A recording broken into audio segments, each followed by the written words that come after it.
Hello and welcome to the Pixel Pitch Podcast. I am your host, Al, and I am joined by my other hosts, Falana. Hello. And Kit. Hello. And we here at the Pixel Pitch Podcast will have the non-pro computer pick a video game from a random year, and each one of us will pick a game from that year to pitch to the group for the rest of us to play. Today we're going to be talking about, or I'm going to be pitching, one of my favorite games of all time.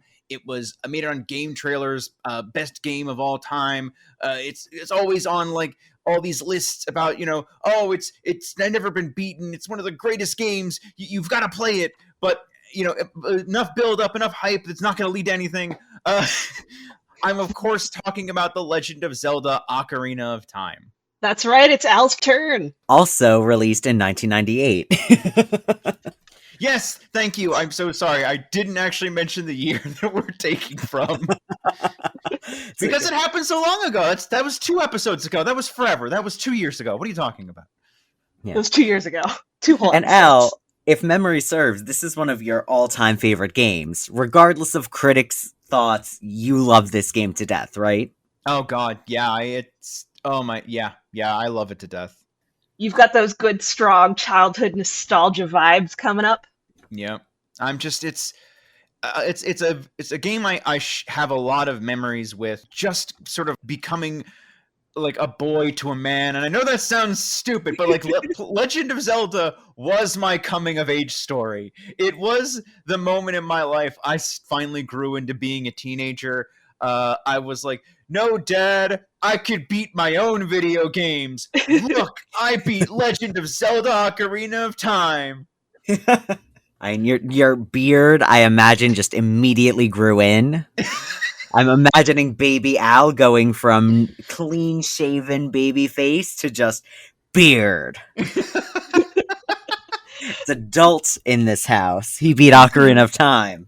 You beat the final boss and just, bam, just punched right through the windows. Yep. Oh my God. It's very weird to say, but like it was sort of that moment when I got a little older, because so many video games were like a dad thing. My father, which is how I got into video games, was a big video game fan.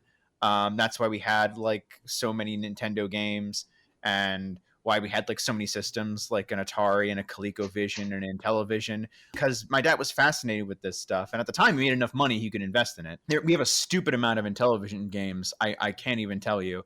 It was always sort of his thing until the N64 came about. And my mother always jokes about this. The reason Dad stopped playing games was because, well, Al actually started to get good at them, so he didn't want to play anymore. Because the N64 was for my dad. It wasn't for me. I didn't get that. The only console I ever had that was mine was the Sega Genesis. That I wanted because, like, Attitude, Sonic, and like, oh, geez, I love those, like, really edgy duders. God, yeah, there was so much. Comparatively, Sega was, I think we even mentioned in the past, it was for a teen market. So in a way, kind of not quite the opposite, but kind of that halfway point between Nintendo and Sony. Yeah. Like Sega really kind of hit, like we touched on this very little, I think, but we did sort of mention the mascot craze, and that meant something because the Genesis really hit that audience and the younger audience. It's like, we're cool. Guys, we're cool. Nintendo didn't care if you thought they were cool. They just wanted you to buy their crap. Which worked great for them. They really cornered that like little kid market. Yep. Yeah. And the adults too. Gets a Nintendo. Yeah. Yeah. But Sega, like, I think that was why it attracted me so much, and why my dad just was like, whatever, I'm fine with the Super Nintendo. I don't need to go beyond this. Little did I didn't think of it before, but I guess my dad was a Nintendo loyalist. Like before, like in the 16-bit wars, he would have stand Nintendo, I guess. Listen, Sega does what Nintendo don't. Oh, I live by that still. That's why I wanted one, man. I was hardcore. I wanted a Genesis so bad. But yeah, when we got the N64, that wasn't mine. That was my dad's. And then I was the only. After a while, after Mario 64 was over, and Dad was kind of done being fascinated by 3D. I was the one that played the N64. I still have that N64. I'm looking at it right now. I can see it with a copy of Star Fox sticking out of it with the original controller and everything. That's our N64. That's not even mine, but I own it. So it's crazy. But like, yeah, when we finally got the Zelda game, and that was like another thing that was mainly for my dad. That wasn't for me. I didn't play Zelda games because Dad knew how to do all those like cool puzzle solvey world exploration stuff. I finally got around to playing it when my uncle showed up, because Dad kind of got frustrated again with for whatever reason, the 3D thing didn't quite work for him. My uncle came around and he showed me how to play it and got through a little bit of the dungeons, and I was like, wow, this actually looks really fun. You're not just stuck in the opening area talking to fairies for the entire game, which is what I thought you were doing. Because I was a kid, I didn't know any better. And I just was like, oh, I'm hooked. I got to play this now. It was such a big moment for me, and it was such a big moment for my dad, I guess. But like to the point where like after beating it, he like got out a video camera and made me beat it again so he could videotape it. Aww. So there's so much attached to this game for me that I haven't revisited in a while. Like college, I think was the last time I played this game. No, I'm lying. When it came out for the 3DS, that was the last time I played this game. But okay. I don't know how well that. Yeah, here I have to call you out on this. So you recently revealed that Non-Pro was considering doing a Let's Play channel before everything blew up, and Let's Play channels were a big thing. Yes. You had a Let's Play of Ocarina of Time back in the day as a child, and you were like, nah, Let's Plays are dumb. They're for babies. Aww. Is that why you felt that way? Because you had already done it when you were a baby?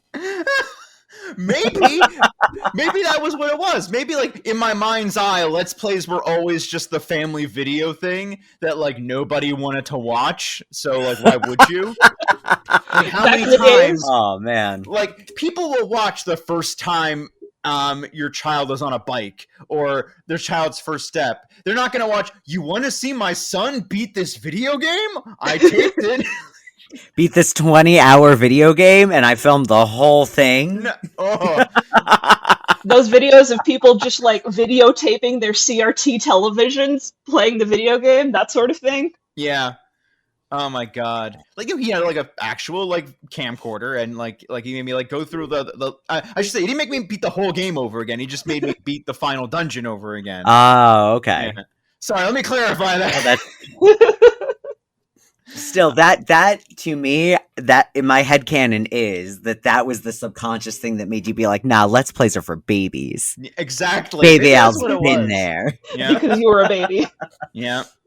Oh man, like it's just. I still to this day sit back and think, man, I was stupid. We should have gotten involved in that. We should have done Let's Plays. What was wrong with me? But I mean, you were doing it long before anyone else. Yeah. I feel bad. Matt, who one day may guest on this show, hopefully he does, was so vehement about it. And we played some games. He had some stuff. He did some great recordings for this stuff. And I fought him tooth and nail every step of the way. And I feel bad because he was right the whole time. But so, I guess full disclosure, because I know, Al, this is one of your all-time favorite things. As I have disclosed, I was a Sega loyalist, and outside of that, Sony had me for the survival horror stuff. I just never really was a Nintendo person, so I have never, like, properly played. I mean, most big staple Nintendo games, but I've never played Ocarina of Time. And outside of a bit of Twilight Princess and a bit of Majora's Mask, I've never played a Zelda game. All of these Nintendo games, for me, are all just, half remembered visiting random neighbor kids' houses they were playing it sort of thing. Because I never had access to it at the time. Yeah. So I do have very clear memories of like somebody on a GameCube. I don't even know who anymore. Learning how to play, I think it was just one of the Ocarina songs. And it looked really hard, and I was super intimidated when I was like 6. I will say, I think one of the things that intimidated me once I got out of my, like, Sega does what Nintendo don't phase, was that it did seem like everybody always played up how difficult the dungeons were and how difficult the puzzles were. And so I was kind of like, I don't really like RPGs. I don't really like, I don't like dungeon puzzles, so why even bother playing them? And now that Yeah. I'm older, I'm like, ugh, I think people just hyped up how crazy hard they were. Yeah, because they're not. They're genuinely not very hard. Like they're push block puzzles. Like these things are not difficult. Like Resident Evil 2 has puzzles that are on par with Legend of Zelda. Like essentially the one puzzle where we pushed the freaking so the statues faced each other, that's about as difficult as a Zelda puzzle is going to get. Yeah, like real puzzle games like Portal or something like that's what real puzzling is. This is like an action RPG with minus most of the RPG elements, because you don't like level up any of your skills except for like Zelda 2, which is very like obscure and not like any other Zelda game. You're the same guy you are from the beginning to the end. You just have other equipment or more pieces to solve puzzles with.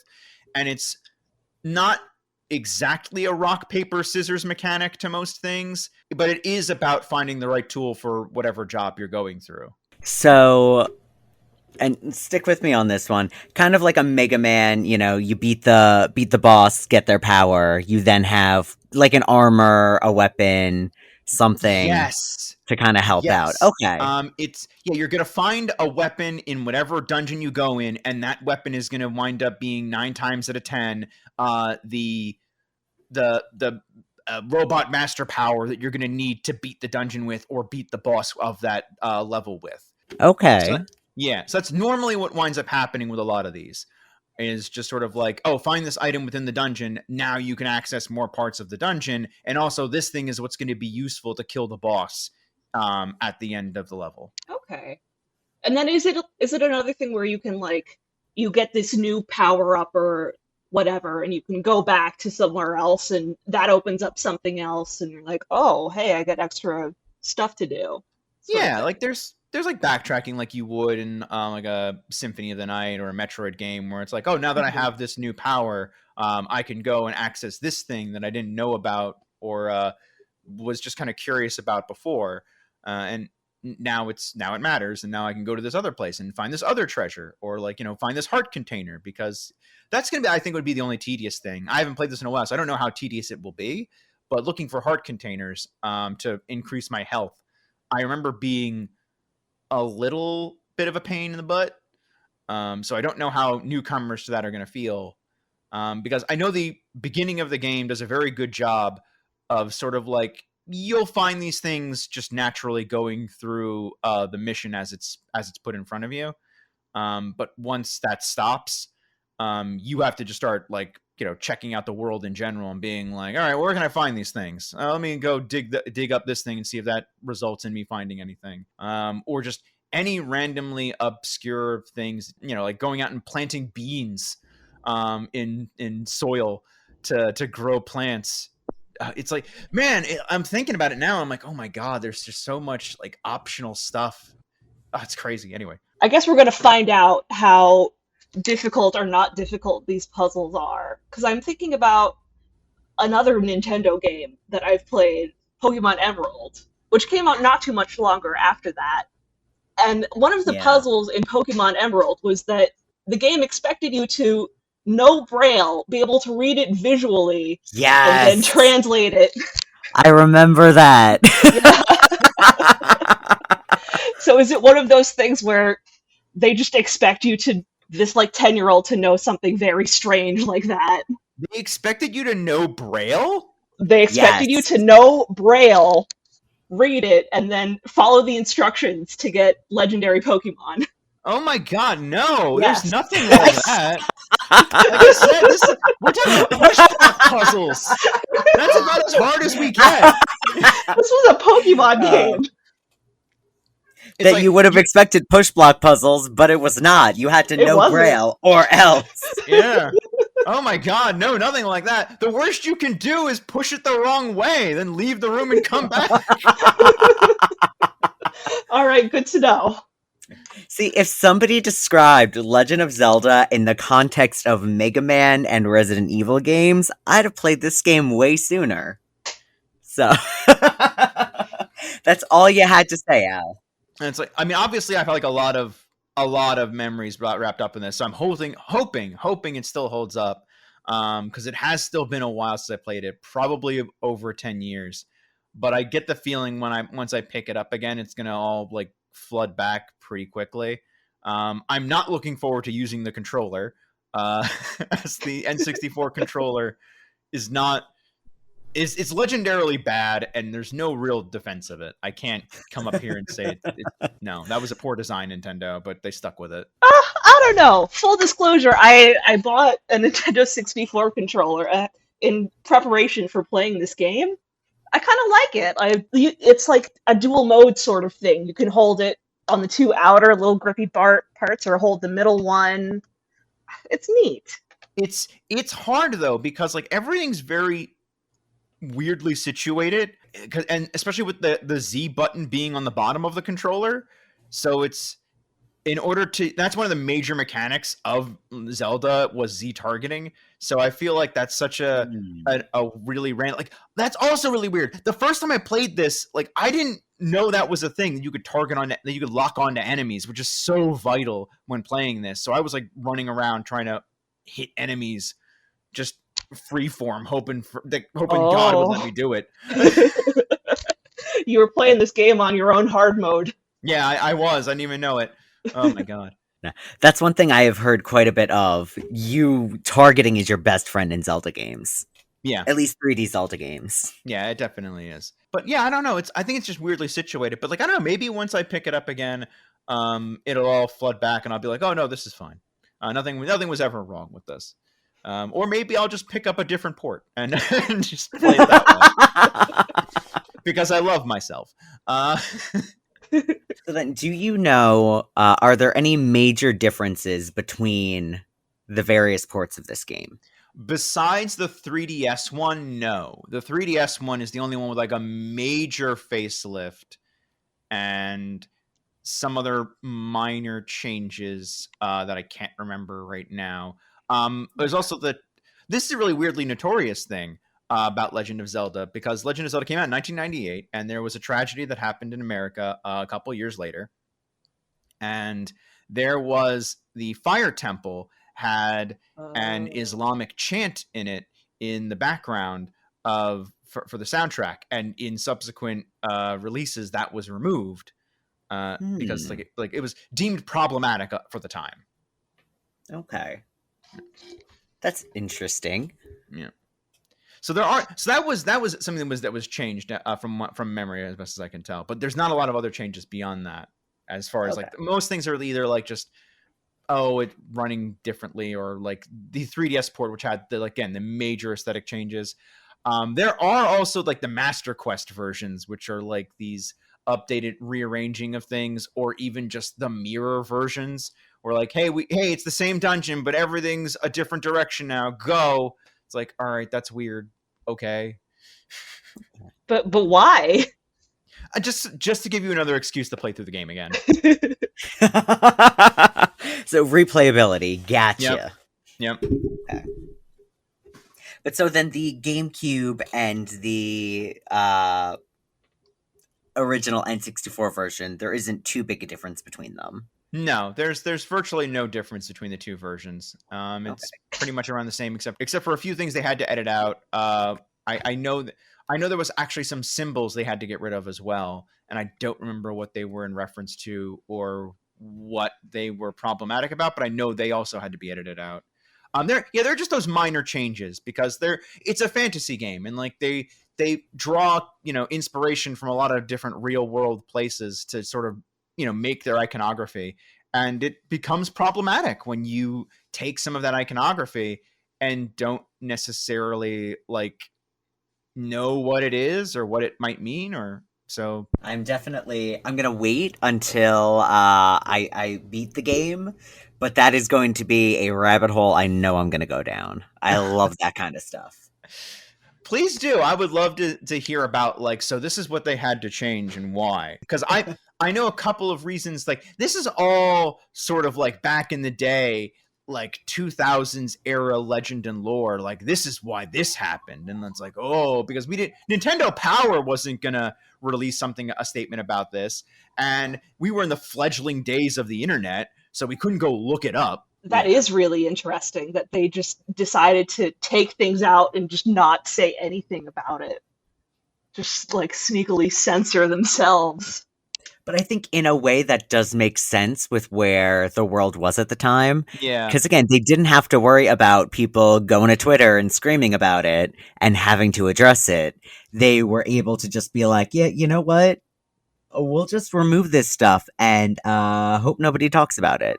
You know, we talk about how tight-lipped companies are, but in comparison to how they used to be, like now that I'm thinking about it, it's incredibly different. Like we absolutely nowadays everyone would be asking what happened and what was the reason, and Nintendo, whether or not the statement would be true, would still like release a press statement. They would have like something say like, this is why this is happening, everybody, and they would say something, because like you can't Yeah. just get away with saying nothing anymore. And that, wow, that's crazy to me. And I, it's I really hadn't, incredible how much things have changed.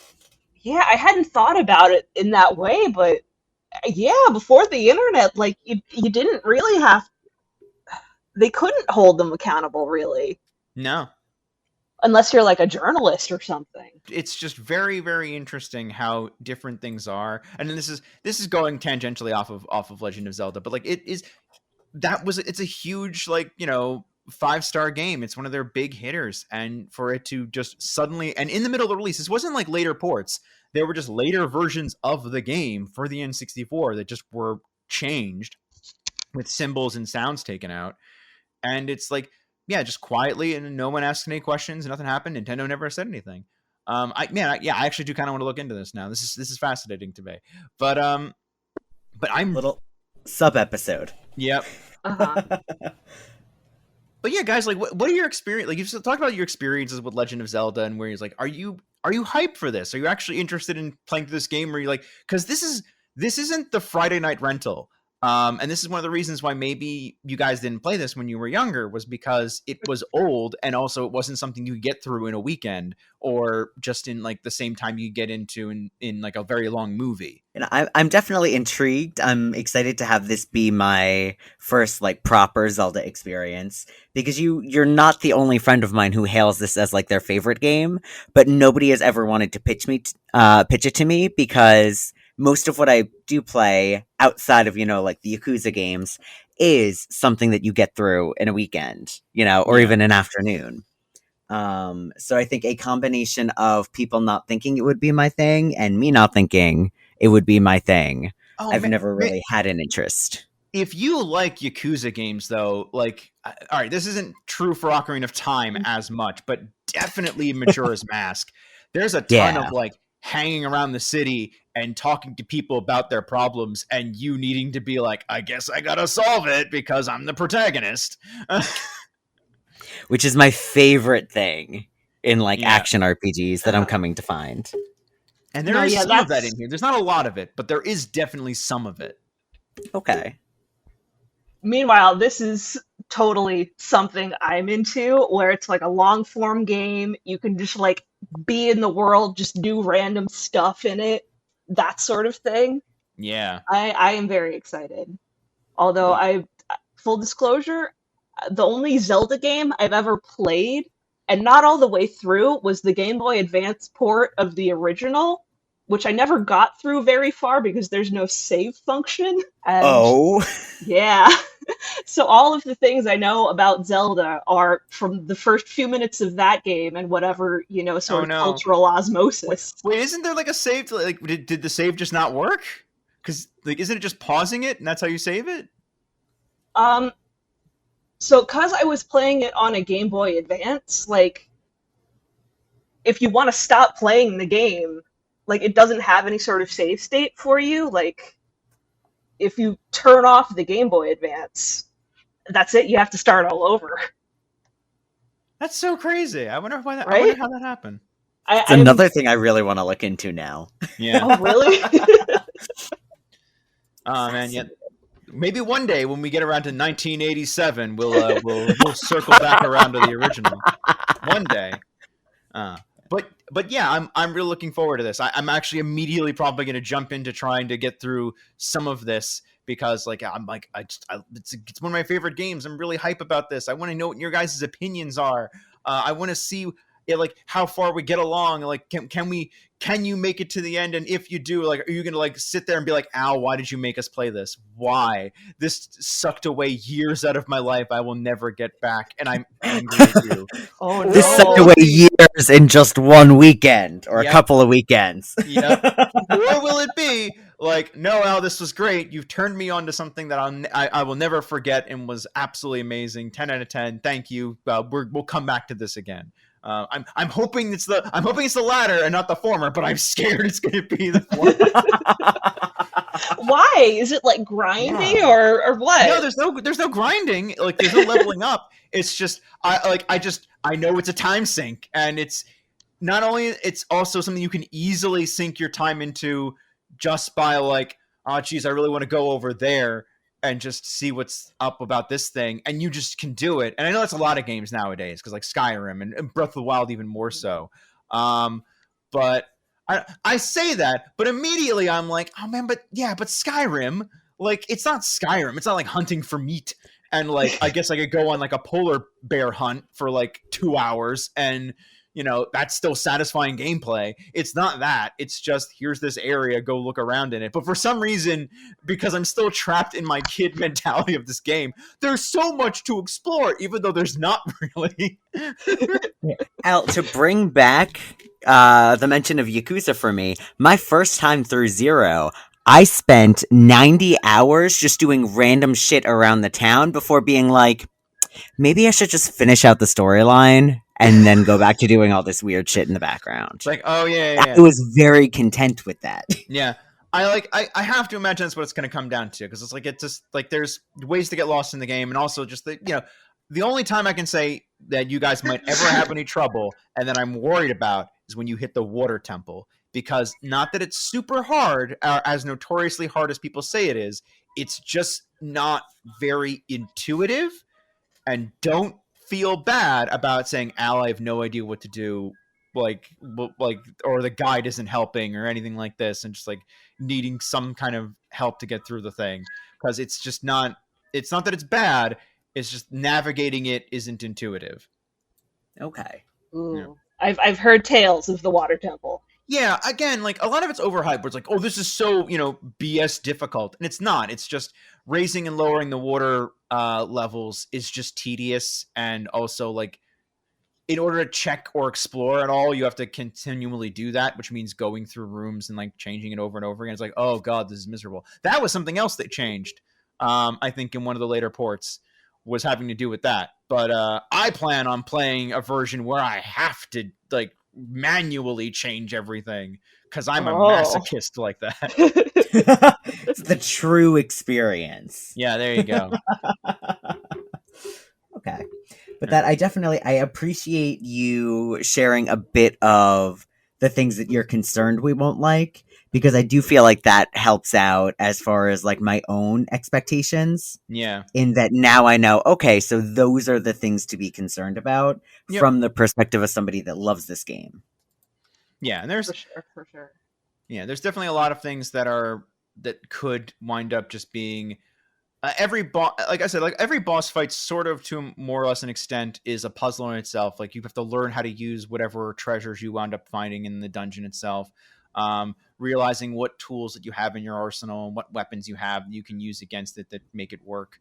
Like those are the things that I like. But there are definitely times where it's like, oh well, this is just tedious or boring, or like there's all those like weird things, like searching for heart pieces always felt kind of weirdly tedious to me, even though I liked exploring to an extent. But there was always that thing of like, oh, well, I have to go and just start looking in nooks and crannies, or bombing random rocks, investigating holes that might be in walls. And I mean, it's helpful because like there's normally a guide will help you out with that and sort of cut through a lot of the BS. But it's for, a chippy child at the time. It was not that. It was, meticulously picking up every rock and hoping there would be a treasure underneath. And yeah, then even on that front, I'm looking forward to seeing your reaction as an adult to those things. Yeah. And seeing how much of the, in this case, nostalgia glasses is a negative for you. in Yeah. that you're thinking of it as being so tedious and awful and like it's going to go on forever. But then you go back to it and you're like, oh no, this is fine. Yeah. Sort of the Baby Al, you opposite of just were bad at nostalgia. video games. Yeah. Yeah, the opposite of nostalgia goggles. It's kind of, it's like, oh, I thought this was so hard. Well, wait, I was a kid. Of course I thought it was hard. All right, guys, but we're going to break for now, and we'll all come back with our opinions and how we feel about Legend of Zelda, Ocarina of Time. Oof. All right, let's go to the video game cave. Away!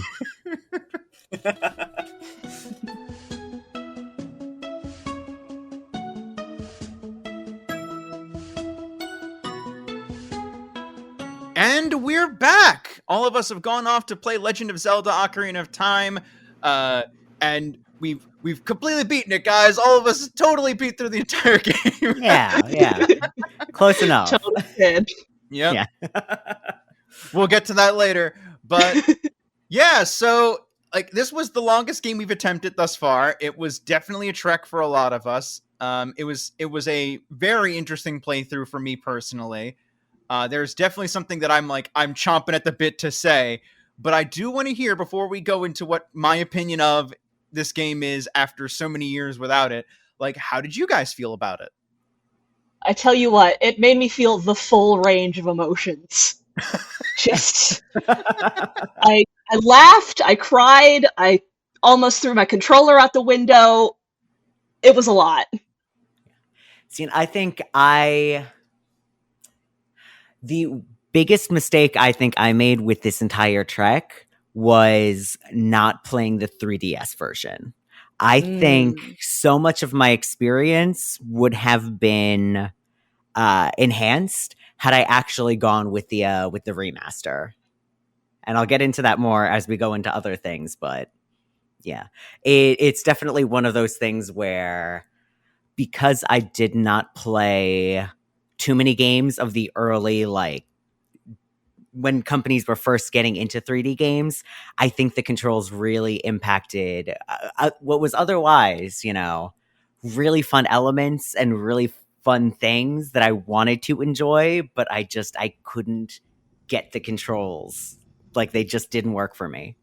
I will say, I think I was greatly helped by a few months before this when I just got a wild hair up my butt to play Mario 64 and going through that whole learning process again of like remembering how Mario 64 works probably greatly helped me in my return to this game. It wasn't this game built initially off of like the same base engine as Mario 64? Yeah, it was. Was it? Okay, I was gonna say Yeah. I don't know that, but like No, apparently they made Mario 64 and then the PlayStation was coming out and they were like, oh, well, we're not going to be able to finish making this game by the time the PlayStation comes out. So they took some extra time developing this game after they had made Mario 64, and this is what came out. Ooh, okay. Yeah. and you can see a little bit of that, like especially when you get to like the castle area, which is like really early on in the game. There's definitely something about that that's reminiscent of walking around in the castle in Mario 64. I'm going to take your word for that.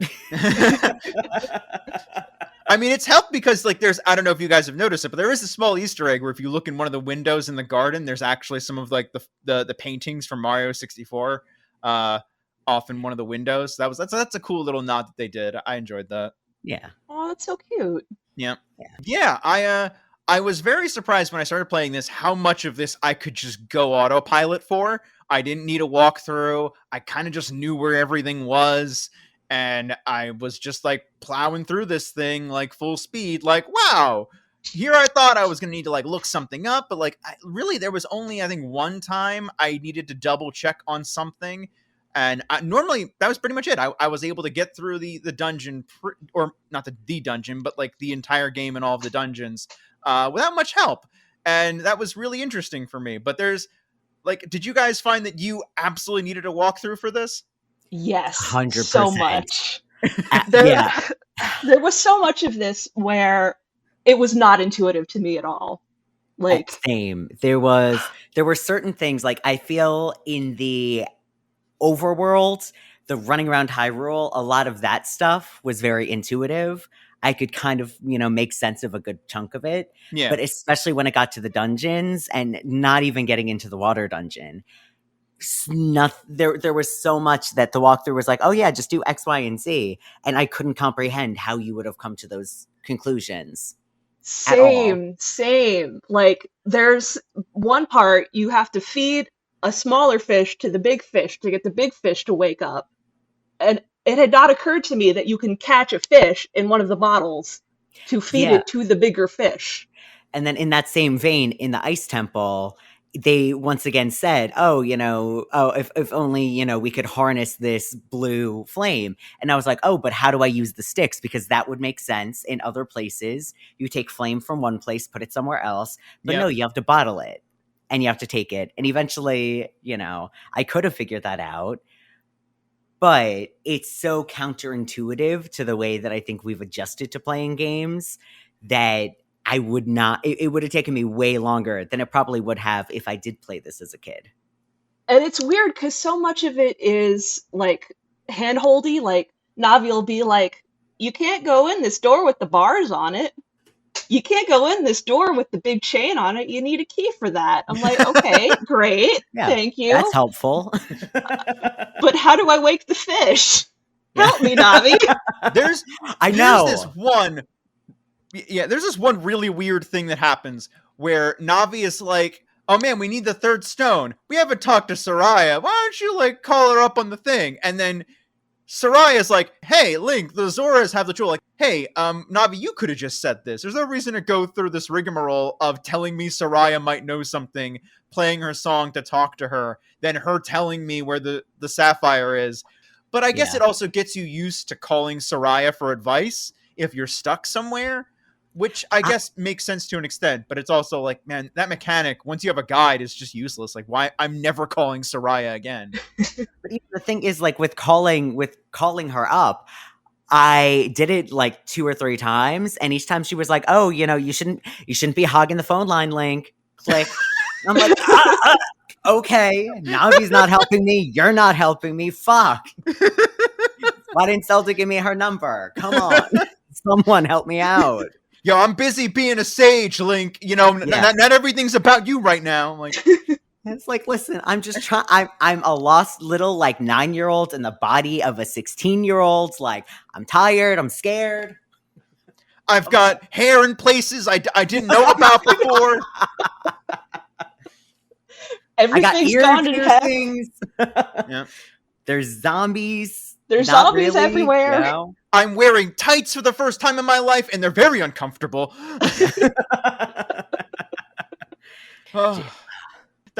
There's a lot about this game that's like, yeah, it was definitely the first of its kind, for lack of a better term. It wasn't the first, open world game or exploratory, but like it definitely has a lot of that early feel to it. And I don't know if because I didn't feel this way while I was playing it about outgrowing it or anything. Again, it was very surreal playing through this because I just hit autopilot and went. And at no point was I trying to figure out anything or, like, oh, I got to remember how this puzzle works. So like, it was just all very natural for a game I hadn't played in 10 or some odd years. And I was kind of like, all right, yeah, this is all just coming very naturally to me. But I definitely was missing that aspect of whatever it was when I was young of trying to figure these things out for the first time. But hearing how you guys struggled, it definitely feels like, oh, I remember being a child and month on the Water Temple. It was with a guide. I was month on Water Temple. It was that, obscure and hard to do and just being miserable. So And I think something I was thinking about a lot the further into the game I got, because I have a whole side tangent about my Zelda friends coming in clutch. So I know that we joked around, like, oh, are we going to do Sonic Adventure or Resident Evil 2? I would never have gone with Sonic Adventure for the same reasons that I think, at least I personally struggled with, Ocarina of Time.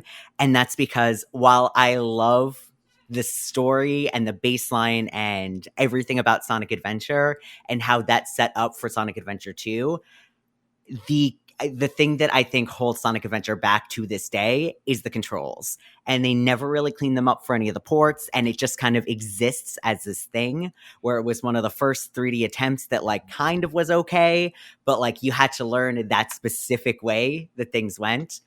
And much like this game, it was when they were still, because it was, like Falana said, being created alongside Mario 64. So those were two games where they were really just figuring out this 3D thing.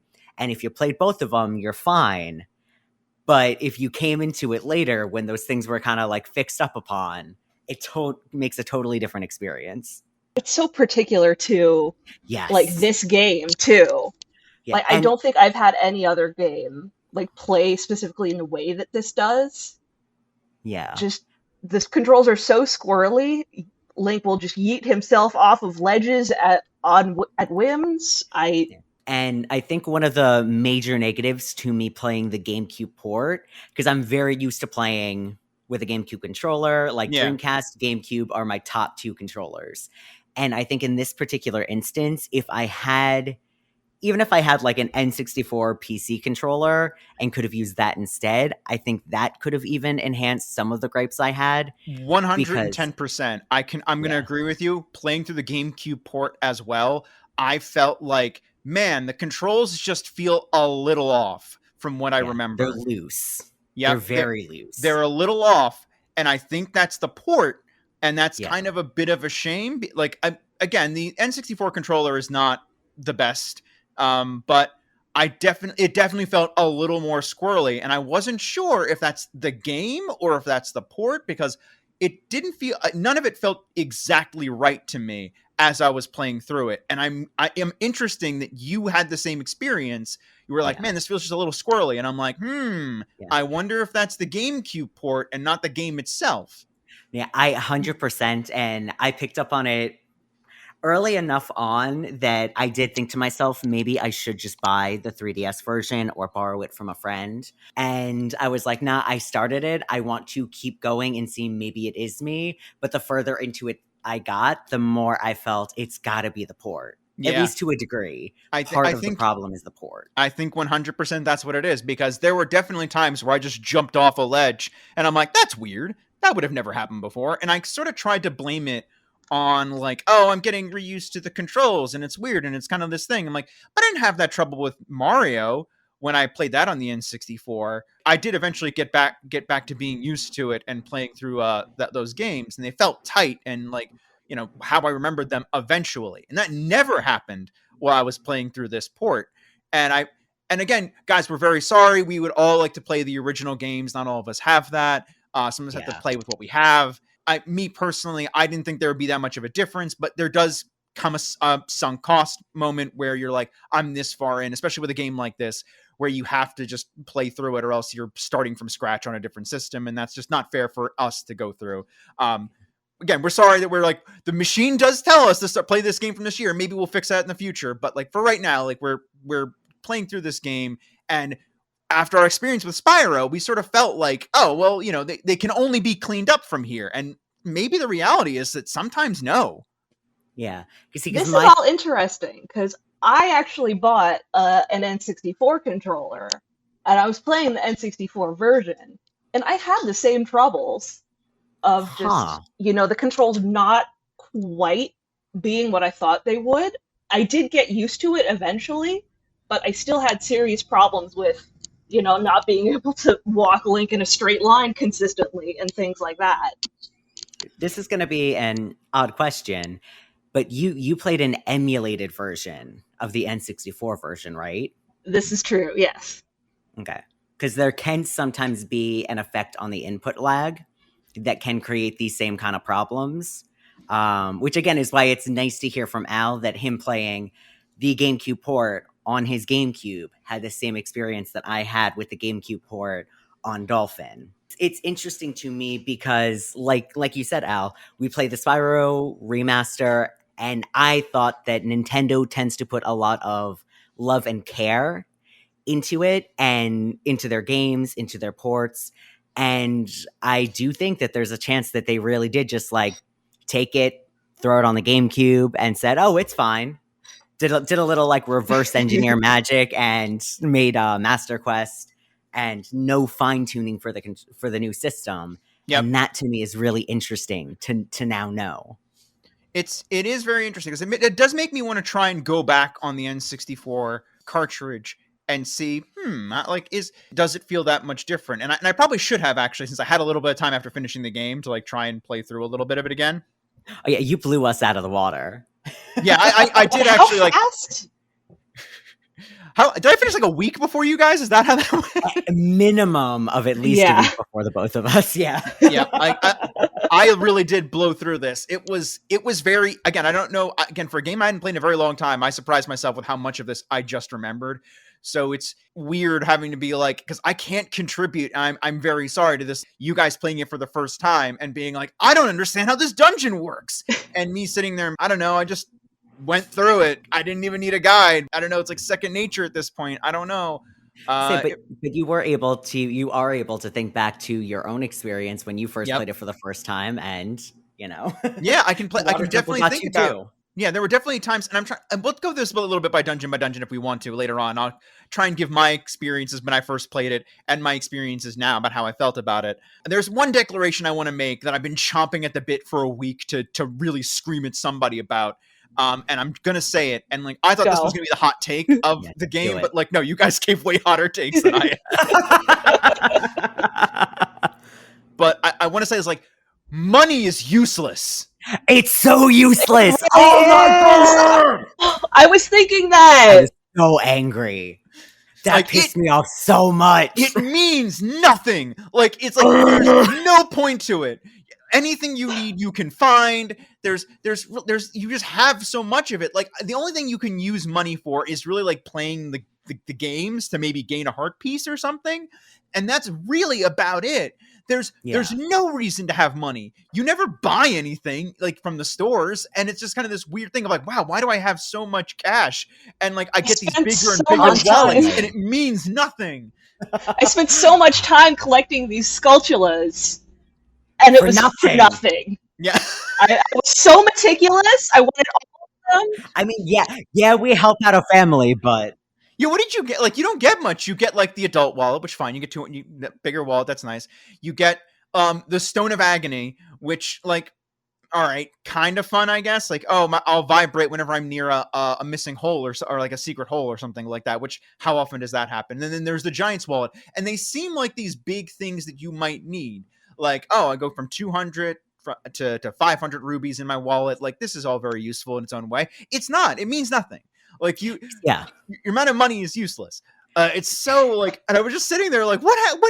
Like, cause I always blame the future games for like, man, I don't like shopping at the stores and whatnot. Al, why are you so upset about this? Finally, collecting money actually means something. Why were you so salty about this? I gotta go buy bait. I can't just find it in the wild. Like, it's like, no, money has a purpose, Al. Collecting rubies and all this stuff is good. I will say this about Majora's Mask. It immediately fixes this problem. Money is very important in that game to doing a lot of stuff. Good. Yeah. I'm just sitting here like, oh my god, how did I ever not notice this? I would get so sad, like, collecting rupees, and it's just, you see your wallet at full forever. Yeah. You would get these big, giant, like, 100 rupee things, and collect them in these treasure things, and be like, I'm already full. It means nothing. See, and when you're a kid and you're running around and you're trying to find the stones and you go to the shops and you see the adult tunics, I was like, oh, okay, so that's the point of the money cap. It's the way of helping you progress through the games because you can't buy them until you get the bigger wallet, and you get the bigger wallet when you're older and you progress and yada yada. No, they fucking give them to you for free. Yeah, you get them for free. Yes, you do. Why did they sell them then? What was the point of that? Beginner's trap? I don't know. Or if maybe, God forbid, a like steals your tunic and you need it. It's just in case the like eats it and you don't get it back for some reason.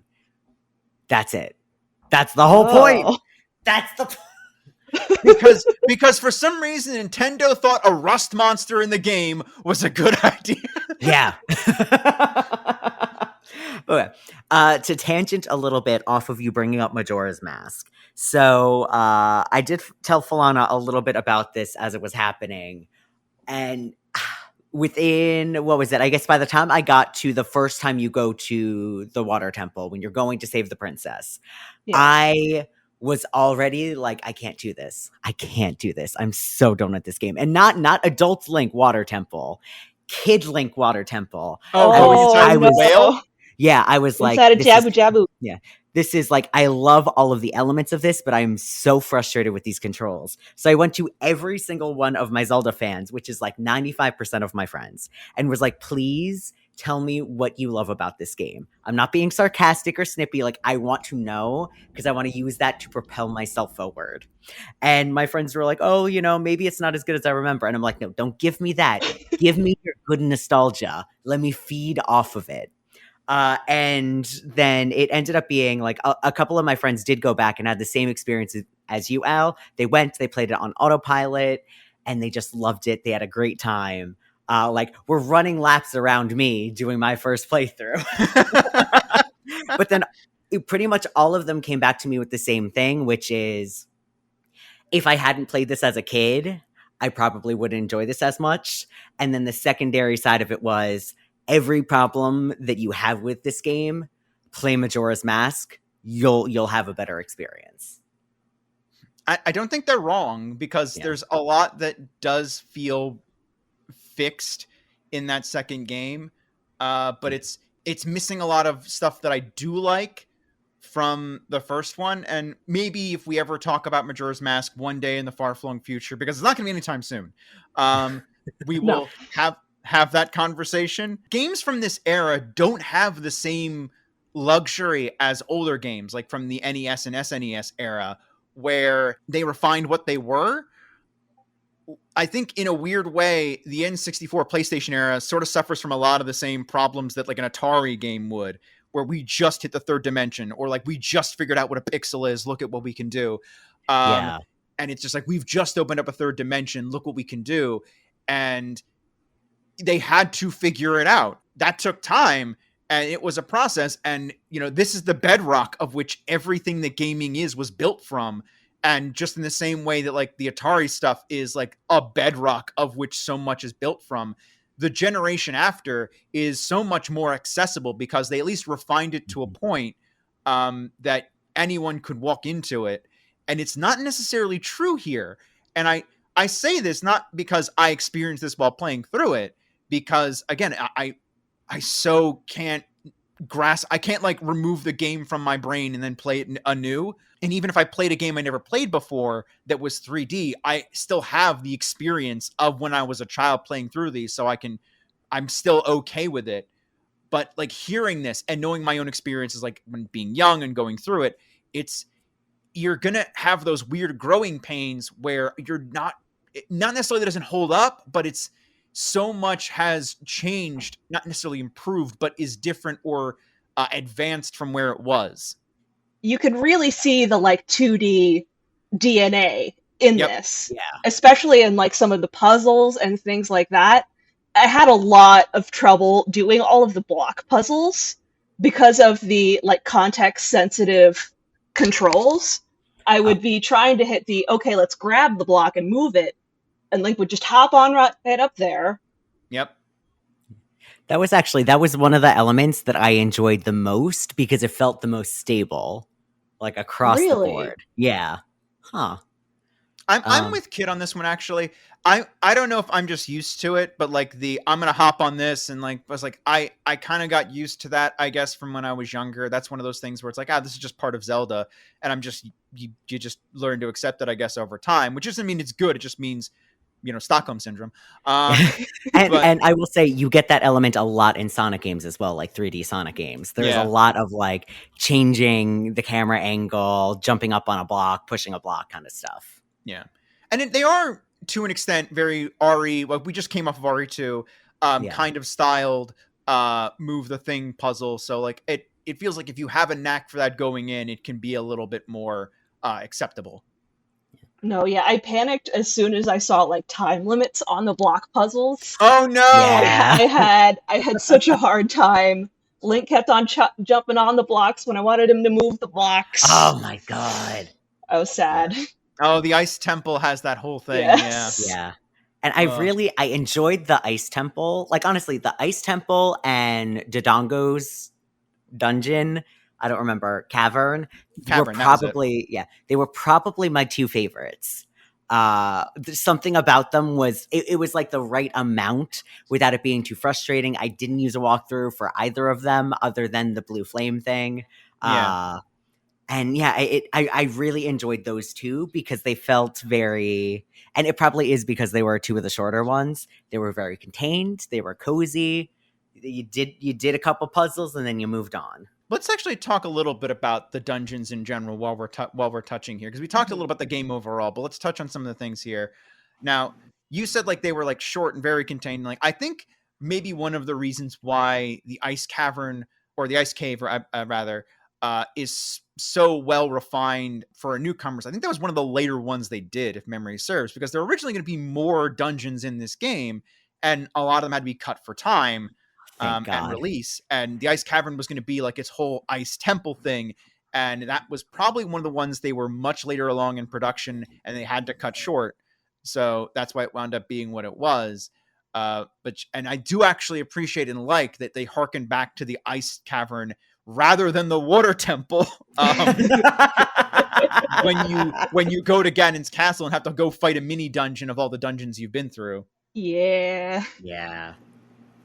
You know, it's interesting. Actually, the ice cavern was the one that reminded me the most of like a Spyro level, where you just sort Yeah. of, you go in, Yeah. you get the guys going at you, you just get the guys, you hop around on the platforms, and that's sort of it. See, and I love ice themed levels too, so I understand. I'm very biased towards it. And the sound effect, and rather the music in The it was music is very atmospheric. beautiful. It worked very well to it. Yeah. Yeah. Oh yeah. Yeah. But I would say like, but how do we feel? Like, I'm going to ask from the beginning, did it have a good enough opening, like good enough hook and a good enough like introduction to like get used to? Because it weirdly does get you used to buying things, because you have to go get enough rubies to go buy a shield at the store, which you never have to do again. But it does sort of get you used to that. Does it do enough of a good opening tutorial in that section of getting the sword, getting the shield, going and talking to the butthead at the at the entrance? I kind of have to harken back to what you said before. I feel like it was Stockholm Syndrome. I think I was being gaslit. I feel like this game taught me a lot of things and then immediately was like, don't you dare do that again. Yeah. Papa Nintendo was like, I'm going to teach you to do this so that you're going to think you need to do this and you're going to waste your time trying to do this, but you're never going to do it again. Yep. Oh Although my I think God. it's kind of interesting how they do that, though, because it Yeah. sort of ties into the narrative of it, where in the beginning part, you know, you're a sweet little kid, you're just hanging out, you're just going on cute little adventures with your little sword, and then skip forward 7 years. Oh no, everything Yeah. is different. Everything's different. You are going to have a bad time. It's like you start off playing Spyro and then you wake back up and it's Dark Souls 3. Yeah. Yes. It's interesting. Like, I do like that twist, and I want to harken back to it in a hot minute, because we're going to talk about tone later on. But do we feel like the first dungeon, like, because you said the second one was probably one of your favorites, Kit? Yeah. Flano, I want to hear actually which one are your favorites as well. But like, I'm curious if the first dungeon, that first section of the forest, works for what it is, and if it's like, actually, Al, that was kind of a weak sauce moment, and you know, I didn't really like it. I struggled with figuring out, like, A, what to do, B, where to go. Like, it took me a long time to find, like, okay, here's the map, and here's the compass, and here's how both of those mechanics work for you. I It took me a never long time. used either of those. I couldn't figure it out. Really? Yeah, and I ended up confusing myself more. So I went, and I am a Silent Hill player. I am full tilt. Like, I check the map every 5 seconds. And in this case, my Resident Evil took over, and I was like, "Fuck it, I don't need a map. I'll just remember where everything is." I can use a map, but I don't need to. This And was so actually probably one of the first times playing through it I ever used either, because I was so used to using a guide when I was younger. And then I don't remember if I kept using it when I played like the 3DS game or whatever when that came out. But here in this playthrough, I remember being like very relieved and like, oh, I have a compass. Thank God. I'll know if there's a treasure chest in here and whether I need to do anything. I was so relieved when I came across these things, and it was like hearing like, no, this was useless. I was like, I mean, oh yeah, I guess maybe it was. But the thing is, it would have been very useful. But I think one of my biggest problems was with the pause menu and the inventory and how all of it was set up. And Oh it's one of God, those things yeah. where I feel like had I played the 3DS version, I would have used the compass, I would have used the map. But because of the UI, essentially, I didn't want to pause the game for longer than I had to. I Yeah. didn't want to have to go into that menu because it's a slog getting through it. It So is. for me, It is not it's worth intuitive. it. Yeah. Even I'll say that, like going back to it, it's like, this is miserable. Like it doesn't take that long, but it feels like it's taking forever whenever I go into the menu and have to look Yeah. around and like scroll from one thing to the other and be like, oh my God, I would rather just equip my weapon or like look up what this song is and like, oh Jesus. Ugh. And That's the worst part about the water level, though. The water temple yes. is you have to take off your shoes and then put the shoes back on. Oh, I got to take the shoes back off again. Yep. Oh my gosh, the menu's forever. And like this is one thing that so there is love and attention brought to the 3DS game, and we talked about this a little bit in the beginning in our first recording, is that the 3DS version did fix it a little bit. Like once you get to all three of the sections to change the water level, you can do it at any point without revisiting those sections again. So like that in of itself is like so very helpful in like streamlining going through that dungeon.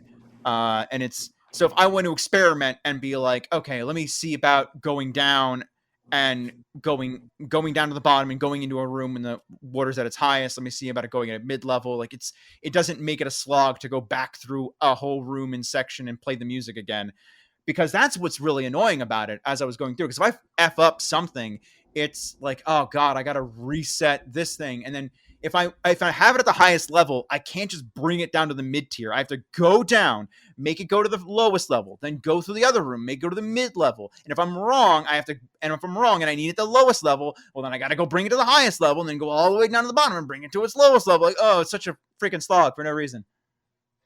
Oh gosh. And it's those kind of quality of life things that I think I assumed the GameCube version would have had little fixes to make things like that a little better. Oh, they weren't there, I think, in remake or porting philosophy yet. If memory serves. Yeah. Yeah, there were not quality of life improvements in ports yet. I think actually one of the reasons why the controls feel so wonky is because I think it is just emulated. I don't know what the process is involved there, because there were some aesthetic changes that were made because the button layouts are colored to the GameCube controller, not to the N64 controller. And so clearly something was changed, but I am curious how much of a port this is, if it's because sometimes ports are just emulations. They're just like, well, we just brought it over this console, whatever condition it's in is what it's in, and you, the player, have to get used to it. I know, guys, it may seem simple to just make something work on another console. How different could it be? And the answer is very. The sensitivity and the way controllers work are just ever so different because the system is different. And if you don't like spend enough time and love to actually make that port matter, then it's going to be crap. Like see Silent Hill 2 remake for the PS3, I think.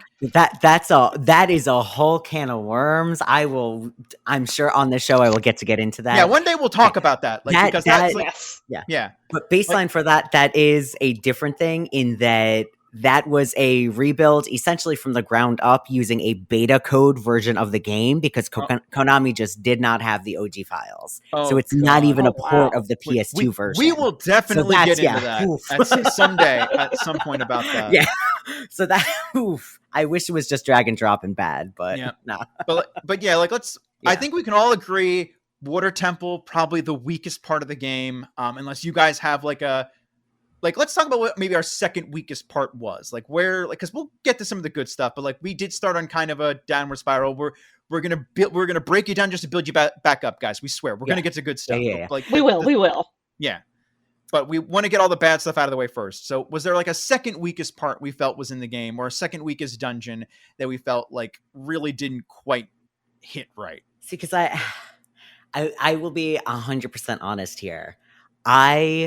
Even the things that I didn't like, or the things that I'm not happy with more so, I don't hold them against the game because of the age, because of when it came out, because of the fact that it was such a pioneer for so much stuff.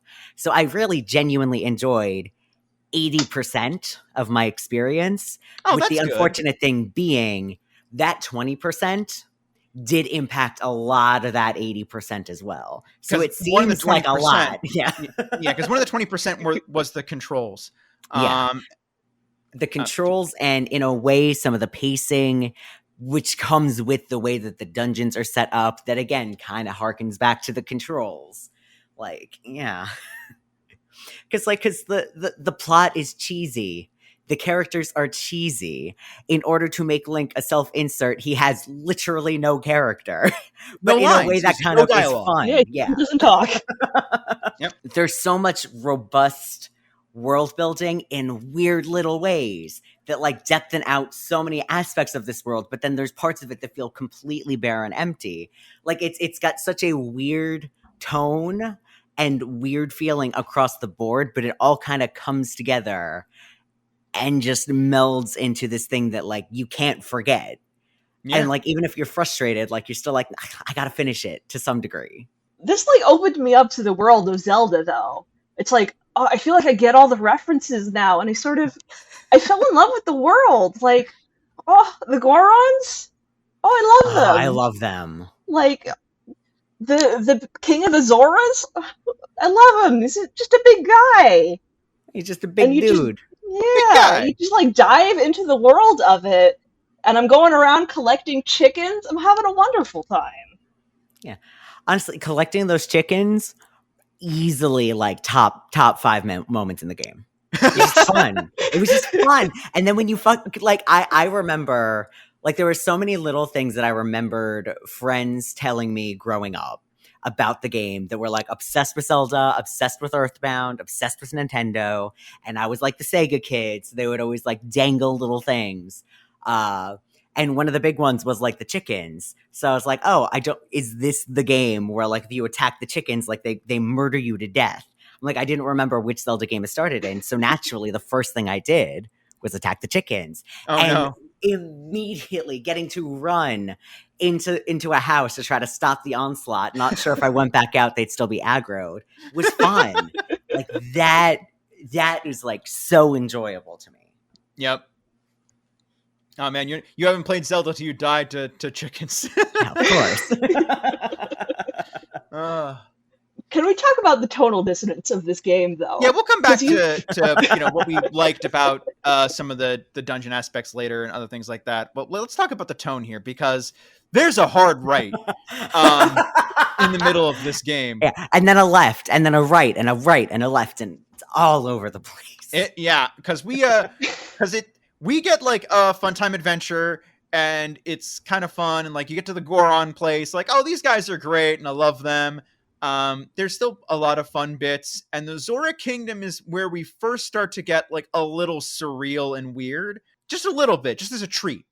As like going inside the stomach is like still kind of kid adventure, like, oh, we're going inside the whale, but it's also kind of gross. And yeah, there's like horrifying parasites. Yeah, this is not a fun time, for everybody. This is weird and gross and kind of like, ugh, but it's still within that kiddie adventure, Pinocchio, whatever. And then, Rudo was like proposing marriage, and it's like, all right, whatever, get out of this.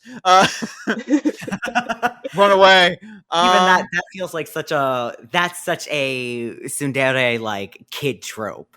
Yep. Like I saw that happen, and I was like, Asuka was not the first for Al. I was like, I knew it. Oh no, absolutely. No, 100%. That was actually like absolutely like child, like 12-year-old, 13-year-old Al was crushing on the fish princess being such a tsundere. I was like, Zelda, Malin, like, no, it was a fish chick. Rudo's pretty hot. I'm into that. Yeah. Because you meet her when she's an adult, and you're like, oh yeah, why can't we just go through with the marriage now? Like, yeah, exactly. Like, why are we like, oh no, I'm a sage, and I can't like, oh well, now I'm disappointed. But all right, Yeah. whatever. She's a sage. She's got adult things to do. Yeah. I was like, I guess I'll go with that chic guy that's following me around and getting really flirty every time he talks to me. He's got that seductive flute playing in the background each time. Oh. Yep. Guess I'll go with that. Like, but I guess I'll be gay. Or will I? But anyway. It's exactly when like you go to the Temple of Time, which I also think is really a nice set piece, like going through there and like seeing this little temple off on the side of the market that you go and you hang out in, and it makes that very hard right of, yo fam, you thought this adventure was going to be one way? Nuh-uh.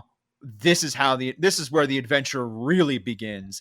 And you walk out of the temple and Zambi time.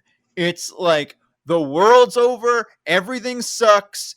That bright and colorful marketplace with all the citizens in it, yeah, that's gone. It's replaced with like a hellscape. Everything is bad all the time, forever. Until you go like one town over, and then things are a little dark, and the groundkeeper's dead, but or the gravekeeper's dead, but they're okay otherwise. Yeah, they're after that it gets to be a little better. You see that there are some things that are like, the town is definitely not like Kakariko Village is still not great because it's still in the shadow of Death Mountain that has like the big beaming sun. So everything's off colored. Nobody feels really safe. So it's not a safe haven for you as much as you would think it is. It's just like, oh, well, we couldn't live there anymore, so we're all refugees over in this town. Going back to the forest, like it's completely overrun with bad guys. It's a hostile environment, which once was your home, and it's now like, it's things have changed. Like obviously it's not the hellscape of what Hyrule Kingdom is, the Hyrule Castle Town or whatever it is, where like, zombies are running around and everything is bad all the time, and Ganon's castle is over a pit of lava floating in the air. Which is horrifying. And then right after that, you get to replant the Deku tree, and you get this adorable little Deku sprout. I know, just out of nowhere. Yeah. And then the Deku sprout tells you how you're a war orphan. Yeah. Yeah. Yep. Yeah. It's an interesting choice. Adorable, sweet rebirth, and then, by the way, here's your tragic backstory. Shown over a background of just flames. It's just flames. Yep. Because it's that weird thing of like, hey, you must have guessed by now that you're not like, a Kakariko child. You're a Hylian because you grew up, and our people don't. We live forever as childrens. Here's who you are and where you're from. And Link's like, again, this is one of those rough things where like by the technology of the time and the philosophy of the time, you as the player are supposed to react to this, and Link himself as just an avatar doesn't do anything. He's just kind of sitting there like, this is information I have, cool, all right, thanks. Very few times do we get like a Link reaction about anything, and that does change as the games go on. They give Link like not dialogue, but at least a semblance of reaction, and like, oh, I have feelings and emotions about things. What? Like, he gets a wide array of grunts and wah. Yeah, he does. Yeah, which is fine. To have white eyes sometimes. Yeah, I think that works great in stuff like Wind Waker and Skyward Sword, and I think to an extent Breath of the Wild, although that's a whole other kettle of fish. But here, it is very much just kind of like blank slate. Whatever your reactions are your reactions. So when he finds out your adopted son, and also your mom died bringing you here in the fires of war, it's this weird kind of nothing reveal, because like, as weird as it sounds, it has nothing to do with anything. It's like, I mean, yeah, all right, that's interesting, and now we know how we got here, but like, I am not the son of someone who is important. I am a child of destiny, technically, but that has nothing to do with where I come from or my backstory. Not that I necessarily think everything has to tie back into everything, but it is a lot to lay on this character who has no reaction, and then really it doesn't go anywhere. And it's not that there aren't plot lines in this game that don't go places, because there are plenty that do. It's just that's just not one of them. Yeah, that's just not one of them. Which is it's dropped with a lot of pathos, though. to Yeah. talk a lot about. Yep. See, like I feel like there's a lot of things like that they kind of drop with this. Like, there should be a lot of weight to it, but because the game tries to give us space as the character, like to put ourselves in Link's shoes and feel it, not having any reaction from that character in the universe, I think in a way kind of takes away from it, because it's like, okay, I'm feeling things, but Link's just there like, okay, cool story, brah. Yeah, because when Poggers, you let's come out of go. the Temple of Time in the future and everything looks like a bad time, no alcohol required, Link doesn't have a reaction because you're playing the game at that point. You're moving around and like you have to keep moving. Like it doesn't really give you a cutscene unless you decide to go check out Ganon's castle, and then Link sees it and has like shock face and is like, "Oh Yeah. my god, the horror!" And it's like, yeah, but if you don't do that when you walk out, and like, because I going through this playthrough, I didn't go to Ganon's castle until the end of the game. I don't know if maybe some new players would, because it's like, oh, this is an area I haven't seen before. I want to go check it out. It is literally right there. Why not? But also, I can see plenty of new players being like, F this, I want to get out of town. I don't want to be here. I want to leave as quickly as possible. And that's valid, bro. Yeah. So you don't get that like second of Link being like shock face. Oh my God, what has happened? So the players don't get that catharsis or that moment of shock, other than just the one you get yourself. And there's a lot of things that are also completely brushed over, though.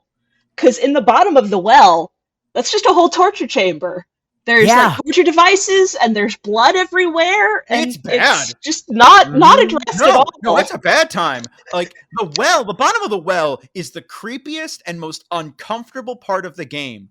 Like, way more than the Shadow Temple ever. Like, as a child playing through that, because you're not adult Link, you have to be kid Link going into it, and it has some of the like creepiest atmosphere, the most confusing level design. It's like, because in the Shadow Temple, you just don't have, there are not parts where you just randomly fall through to the bottom of the dungeon and climb your way back out, and like it's a very uninviting space. And even now I'm like, I tried to play through it a little bit more, because I'm like, usually as a kid I just went in, I got the lens of truth, and I left because there was nothing else in there that was essential. I was like, was there a heart piece here or something else? And I'm like, I'm going through like, oh, there's just gold skulltulas, nothing that I care about or is gonna really be useful. Hanging around in here is kind of useless. I'm just making myself uncomfortable to prove I can play through this, and it's like, that's not useful. I don't want to do this, and I want to leave. And hats off to the game to an extent, because I think that all of that is intentional.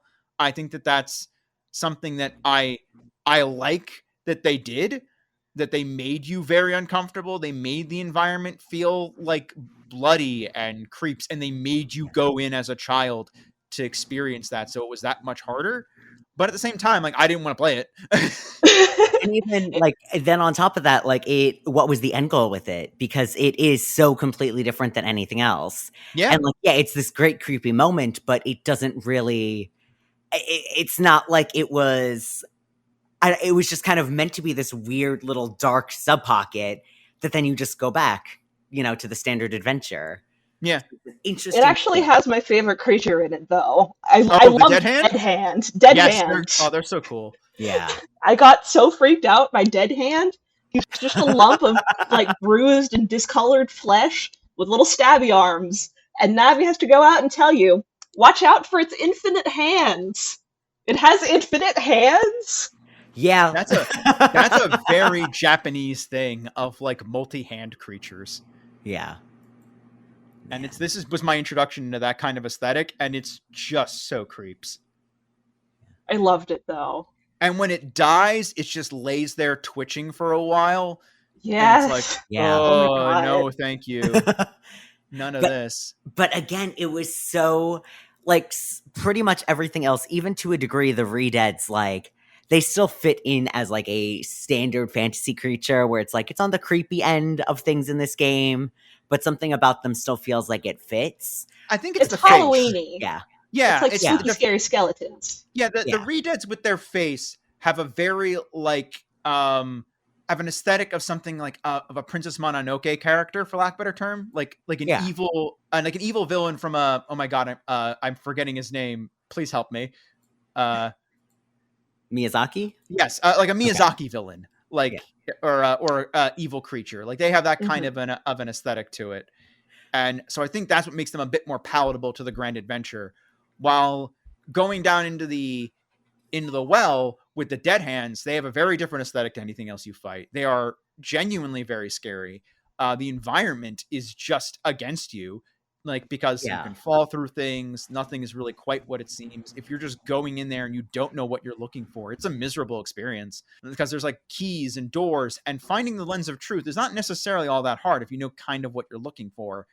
But if you don't, it's just kind of it's not that it's not fun. I think it is to an extent because I like being in a haunted house, and I like being, and it means so much more when you're in a inhospitable environment or an environment that clearly doesn't want you there.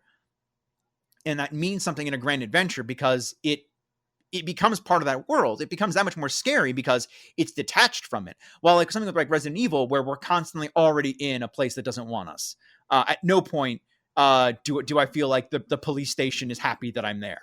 Uh, while But in it's so welcoming with that piano music. Yeah, there you go, Yeah. exactly. And it's like they're zombies. Okay, I know zombies. Yeah, Dead Yeah. hand? I don't know dead hand. I don't know what a I dead didn't hand is. expect a dead hand here. Yep. Get out of here. So it's weird because it's both one of the weakest and one of the strongest parts of the game because I like it conceptually. I even like it in execution, but it's just I don't want to be there. So it's very weird. I don't know quite how to feel about it because if it was anything else, if they toned it down, it wouldn't be what it was, and I love it for what it is. But at the same time, it's like I still don't want to play it. So man, I don't know. It's very weird. It's very interesting, and I like that about the game. There are a lot of like things that are flawed but feel intentional, along with the stuff that is flawed that's unintentional. Those were actually my Yeah. favorite parts of the game. Like the bottom of the well and the shadow temple. For Yes. some reason, having these two sort of out of the blue, like very outright spooky things in the middle of this like very cute game, I Yeah. was just very into. And like my favorite boss was the Phantom Shadow Beast, Bongo Bongo. Who is so Oh cool. my god, Yes, I love Bongo Bongo.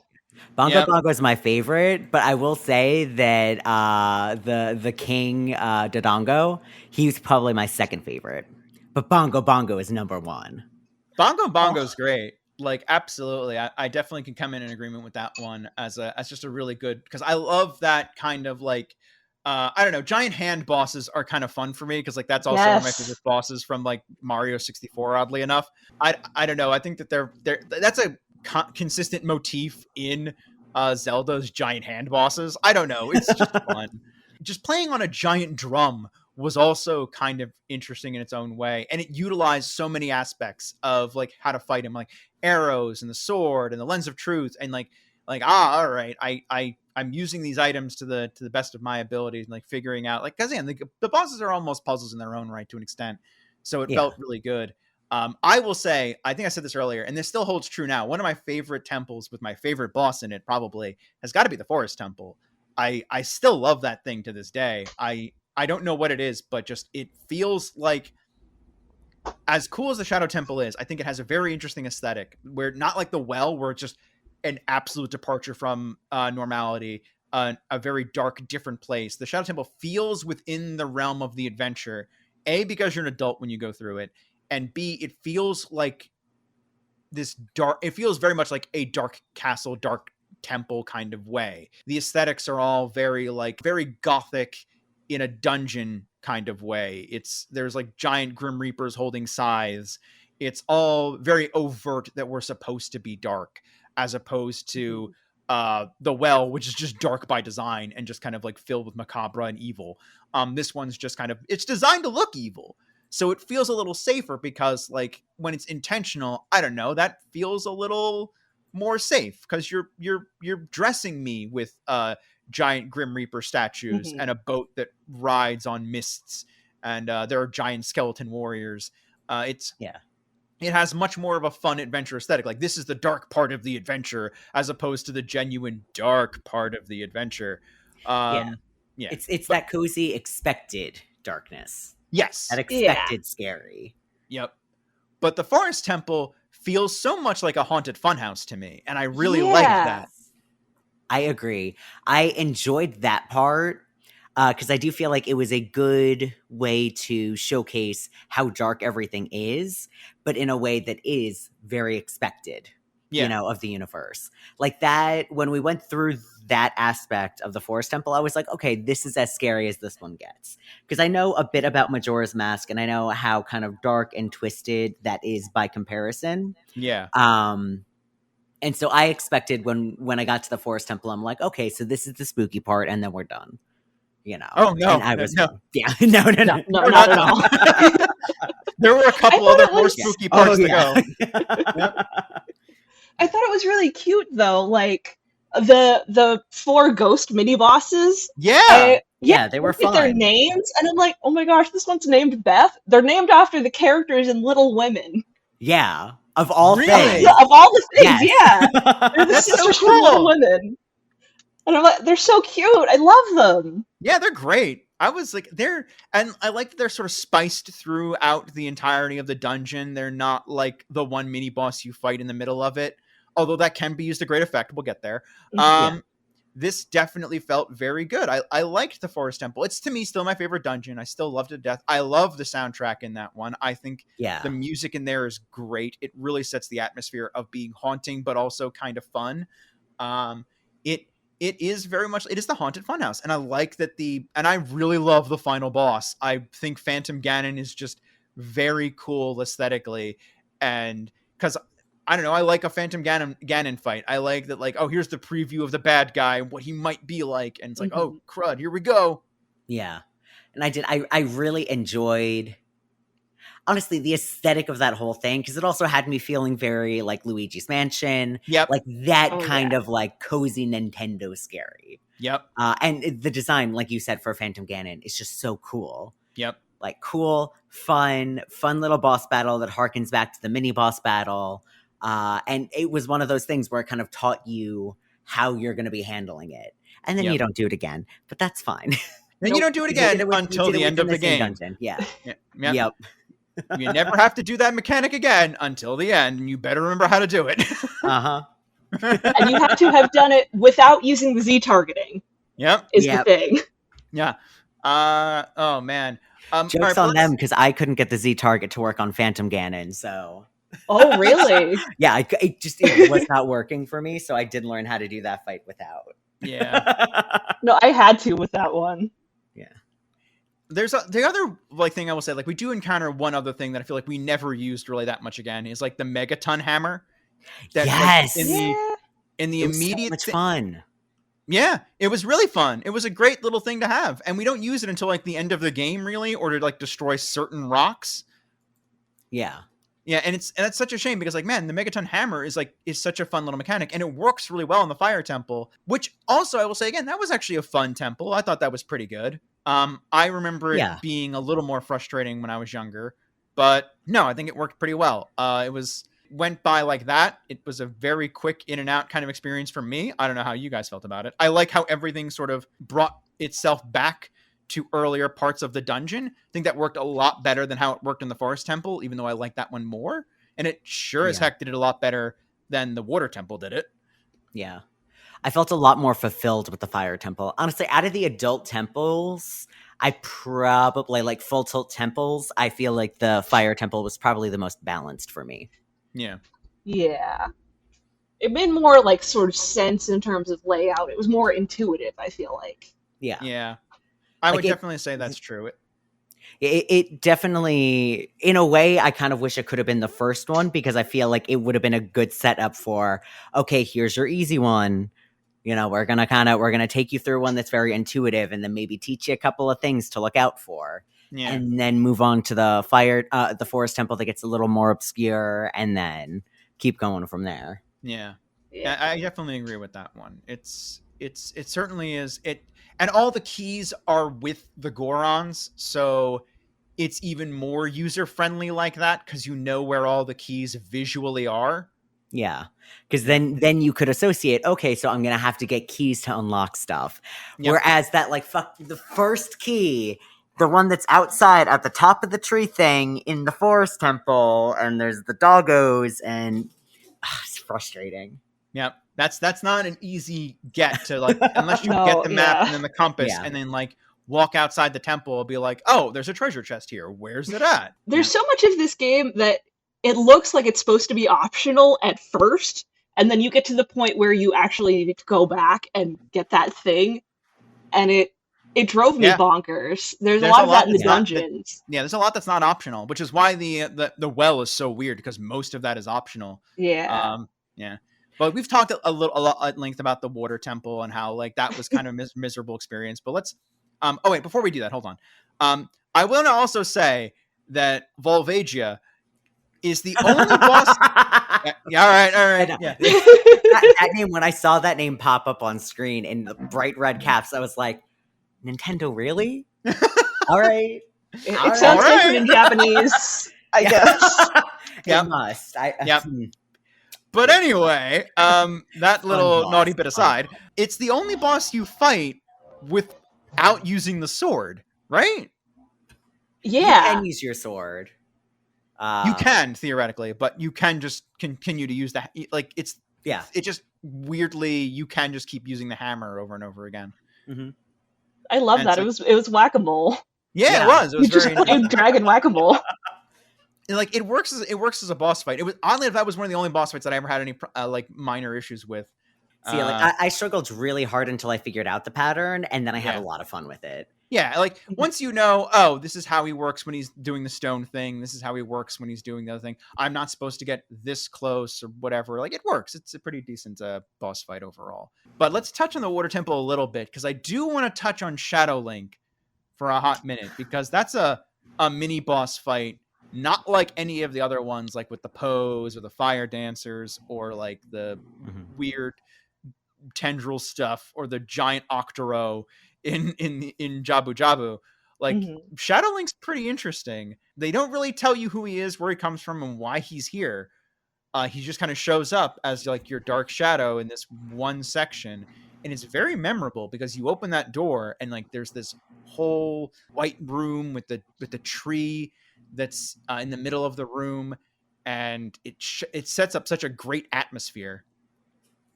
It's another one of those things that's just spooky out of nowhere. You just walk into this, liminal space. There's no walls or anything inside of this room in a temple. Yep. And then no you just walls wander. that you can see. Yeah. Yep. And then all of a sudden your shadow form appears and you have to fight yourself. Not only that, but like you have to walk to the door, realize you can't go in, and then start walking back before he like all of a sudden like, all right, let's do this. It's it's such a like, and he does mirror your moves. He does sort of like do your attacks as you're doing them, which it makes it very difficult to fight him in a Z targeted kind of combat. And that's one of those things. Like that boss battle specifically was the one that had me go, you know what? I'm eventually going to at least borrow, if not purchase, a copy of the 3DS version so that I can get a better feel for this. Yeah. Because I love that concept.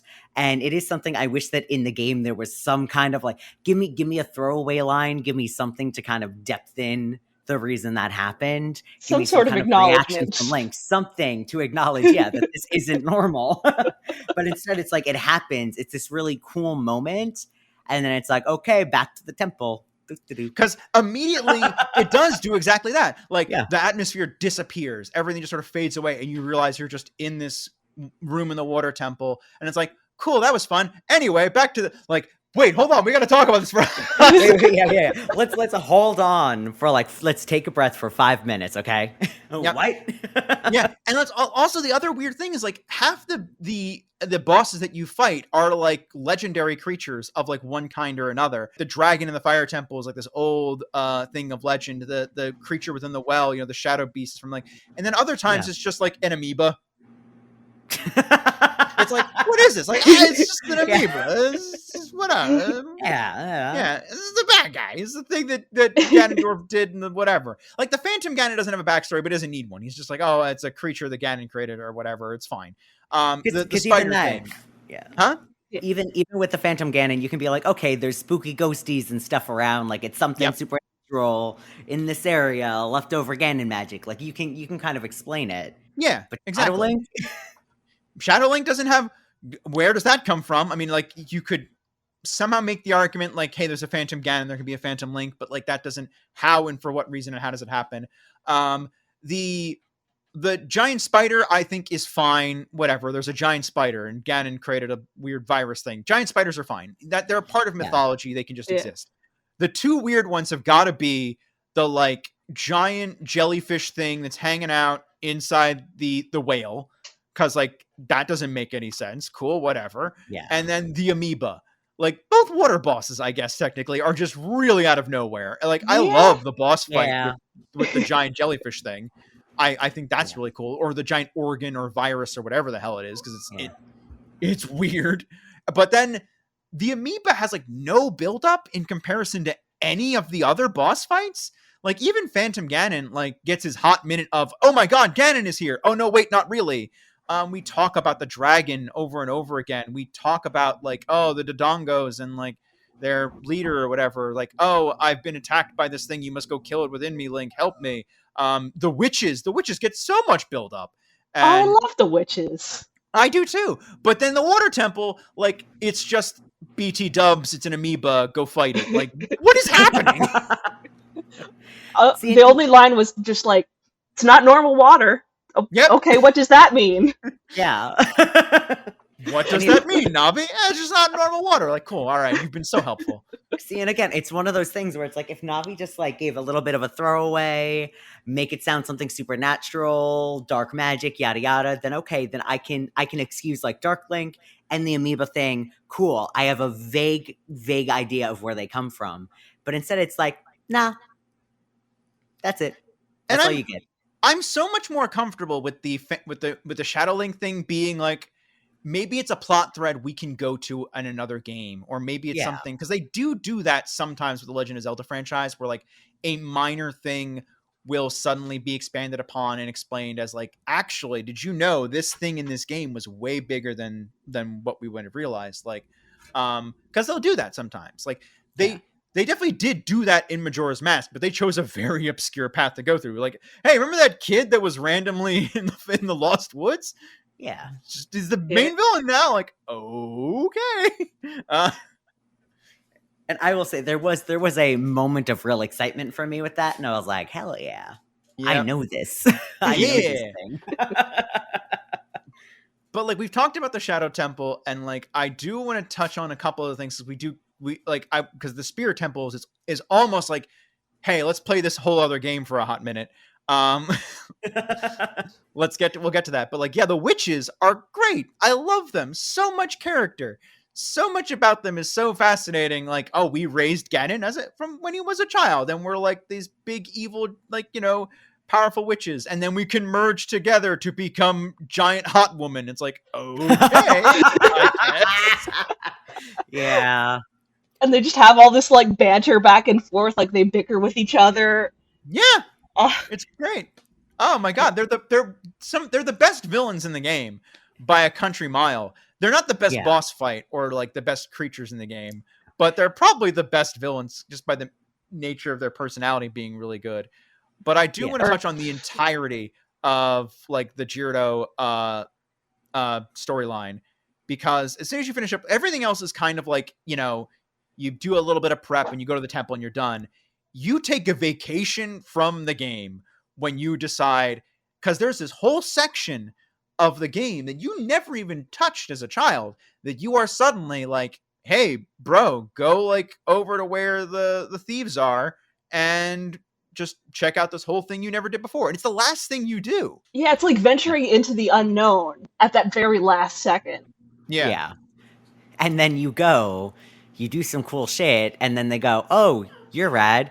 Here's a fucking piece of paper that says one of us on it. Go on, kid. Have fun. It becomes a stealth game. It was great because it was a whole other town that you got to go explore in after you were done fighting in it. That was such a great part of the game. Like, it was Metal Gear Solid Link, and that was so fun. And I love the music. I love the art design. Oh my God. I love everything to do with the Gerudos. The Gerudo Fortress music? Yeah, so good. It's so good.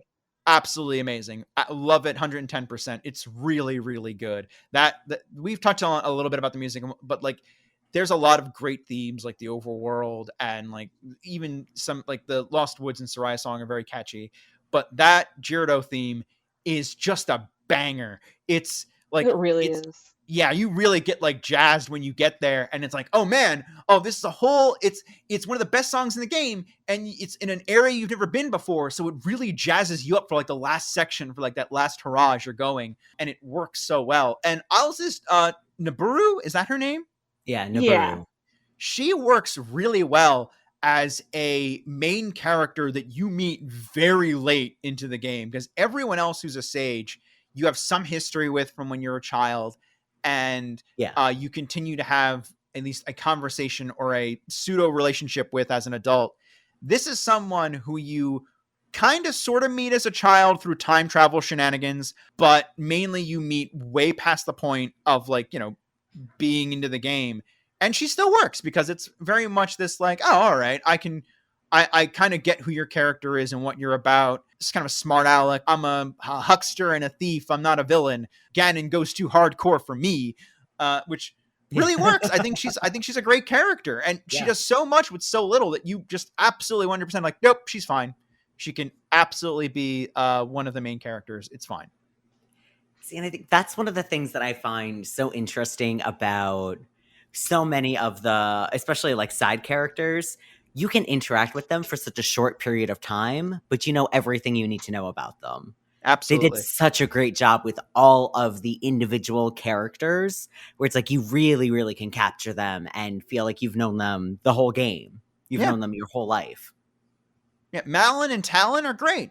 Like you don't spend that much, if any, time with them, but that those little tidbits are like so full of character that you really get how everything's going. He's a single dad, and she's sort of stepping up a little bit to be more adult, but like he's still kind of taking care of her, and you know there's a lot of fun aspects to it, and you kind of see where the villain in that in Ingo is kind of Ingo. coming from, even Evil though Luigi. yeah, right. Yeah. Even though he douches it up real hardcore later, Yeah. you And kind his of get thick where he's little frustrated. jacket. Yeah. Yeah. And you know, even the horse gets a lot of like personality. Yeah. Like you have to absolutely. work so hard to get the horse, and you Yeah. just like all of that makes you immediately build a bond with it. It's amazing. Yeah. And I love her. She's a great little character that thankfully carries over into the sequel, and you get to spend even more time with. Yay. Good. Yeah. I love Eponia. Yeah, she's a great like again, the horse even has so much character, so it really works out.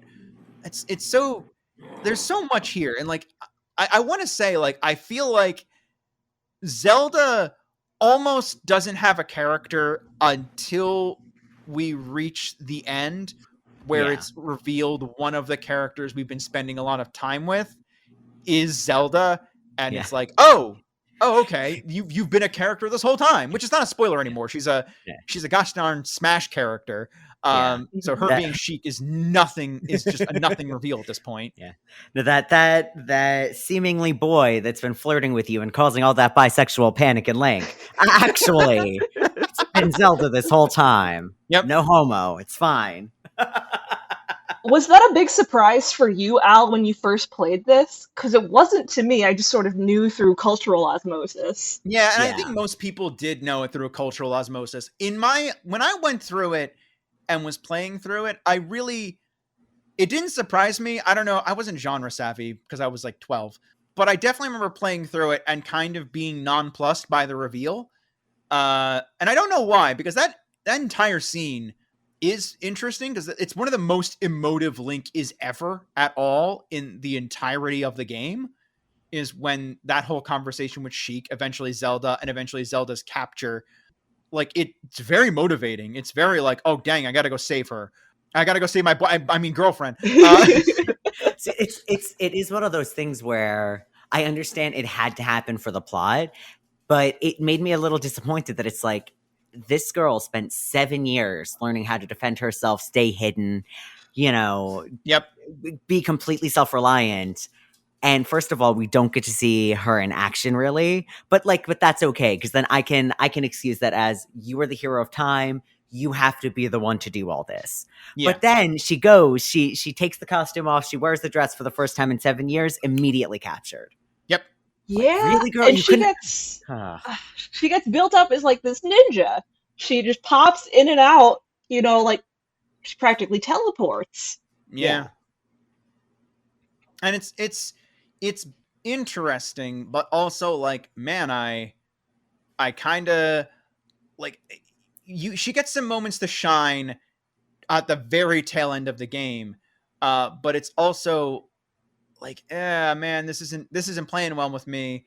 Like, because she has all those moments to shine and be actiony and kind of cool as Sheik, and like, so you can kind of carry them over. But like, yeah, as soon as she puts on the dress, it's like, and then we capture her. It's like, oh, this doesn't play right. I wish this played differently, or like somehow this was. I get it's the end of the game. We got to get there, and capturing the princess. It's just old hat at this point. We got to do it. Yeah. We have to find some way to make it work, and I get that. Yeah, and it's excusable to an extent, but it's also just still disappointing. Yeah, and it's very frustrating. Like, and I skipped over this. I want to touch on it for a hot second. Like, I also think, like, while I love the Forest Temple quite a bit, I think the Spirit Temple comes in as a close second for me as far as how temples go. I really enjoy getting to play through that as a kid and then getting to play through that as an adult. That was a very cool mechanic that they worked in there. And the iron knuckles are scary as hell. Oh yeah. My favorite part of that Spirit Temple, though, is that you play it as both a kid and an adult, Yeah. but like two different Agreed. halves of it. Yep. And that is so fun. See, I think in general, and because I've done a bit of my YouTube watching afterwards to kind of find out a bit more information, and something that's so fascinating to me is that the adult kid segments are one of the things that makes this game so powerful and so interesting and really kind of ties you into the world. And that was something added later on in development that they were thinking of just getting rid of because of how difficult it was to set up the action sequences. So because they had to redo all the hitboxes and everything because of the size of Child Link versus Adult Link, they almost didn't do the Kid Link stuff at all. I'm so and I happy couldn't they did. imagine this game if they didn't. Yeah, I can't imagine it either. It's so, like, I can see how they might have done it to an extent without doing the time travel and just kind of be like, and then this happens and the world goes up and it's your fault, Link. Whoopsies. And there's just no time skip. It's just, the world just kind of goes up in an instant, and then you were napping for 7 years, unfortunately, against your own will. Yeah. Thanks for going into a coma, hero of time. Which is so much more excusable than if, like, he just showed up, things blew up, and immediately had to start saving it. Like, there's a lot of hero pathos, sure. It's excusable because he's literally, like, 9 or 10. So him being, like, an action hero, like, it's excusable for him to be, like, make kid mistakes of, let me go open the door of time and see what's inside and go, like, try to save the world because, gosh, golly gee, I've been told I need to. And then immediately against his will be like, nah, fam, you ain't ready. Like, that's fine. Like, it was not his choice to abandon Hyrule. He was a literal child. He was single digits for all we know. I think kind of in that similar vein, one of the things that I really enjoyed about the beginning of the game, especially like once you go and you meet Zelda, like you go crawling through the courtyard, sneaking past the guards, going to hang out, have a play date because you're 9 years old. Yep. And then you're talking with her and you're scheming with her.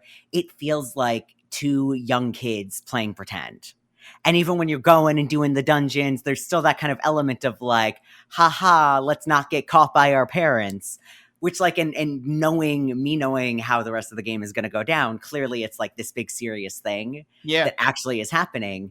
But the way it felt playing it felt like playing pretend as a kid, if that makes sense. Because all of the adults are very much like, oh, you're just a child. Haha, you're on an adventure. Isn't that cute?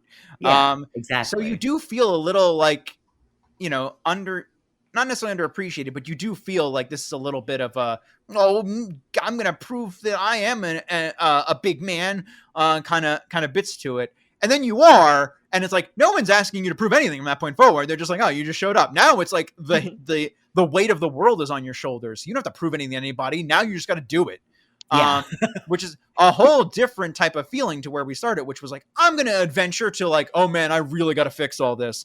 It's like, oh no, we're not just playing anymore. This is real. Nope. Yeah, this is all bad. Like everything sucks. And one of the biggest, like subtle things that change from kid to adult is that room with all the pots in it, Yeah. where you Oh go Oh gosh. and yeah.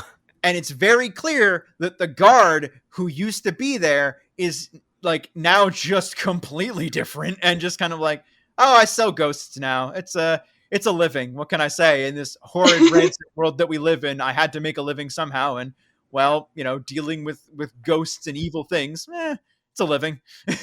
No, actually, in the past Link, you could talk to him and he's like, it's awful boring. I kind of Yep. wish something bad would happen. Yep.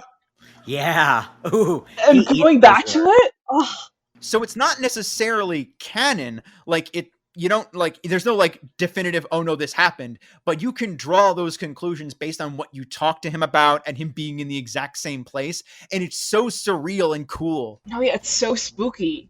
Yeah. It's little things like that. I love the world that's set in this. Yep. Because there's so many of those little thoughts where it's like, well, what are we going to do with this character when everything goes bad? How are we And going to tie things together? you get to trace their lives. Like, you go find this lady's dog when you're a kid, and you go back and she has the dog in a different town. Yeah. And there's even those things where you can change things in the past that will pay off in the future. We talked a little bit about the well, but that's one of the things is like you learning this song in the future and then going back to the past to create this loop of that's why the well is drained because of something you did in the past. Or like, I don't know if any you guys did any of these things, but you can go buy magic beans and like plant them as a child. And when you go back to the future, they've sprouted and you can use them, transport yourself to like a number of different locations. Yeah. That's one of those things I looked up after the fact. Yeah. That was the one part I actually used rupees for, was just Yeah. buying all of the beans. Yep. The only thing you use rubies for is for the darn beans because they're really cheap to begin with. But as you're buying them, he's catching on and he's like, "Oh, they're getting so much more popular." It's like, "All right, buddy." Yeah. There's one big thing where I don't think you guys did this, but if you go to the Happy Mask Salesman and you go through that entire plot line of like selling the masks to characters, and that's another kind of sort of use for money theoretically, but you get so much of it at the end of it that it's like, what was the point? But it will actually change the end credits because there's the runner or the marathon runner at the end credits where he's just sort of running towards the camera. But if you go through that quest and you sell him the bunny hood at one point, he's wearing it in the end credits, and instead of running towards the camera, he's sprinting back and forth, just like really hyperactive. And it's like, it's a cool little change. Like, I did something. Oh my gosh, I had no Is idea. that it? I went through that whole rigmarole and did not notice him in the credits. Yep. Oh no. It's a very fun bit. It is.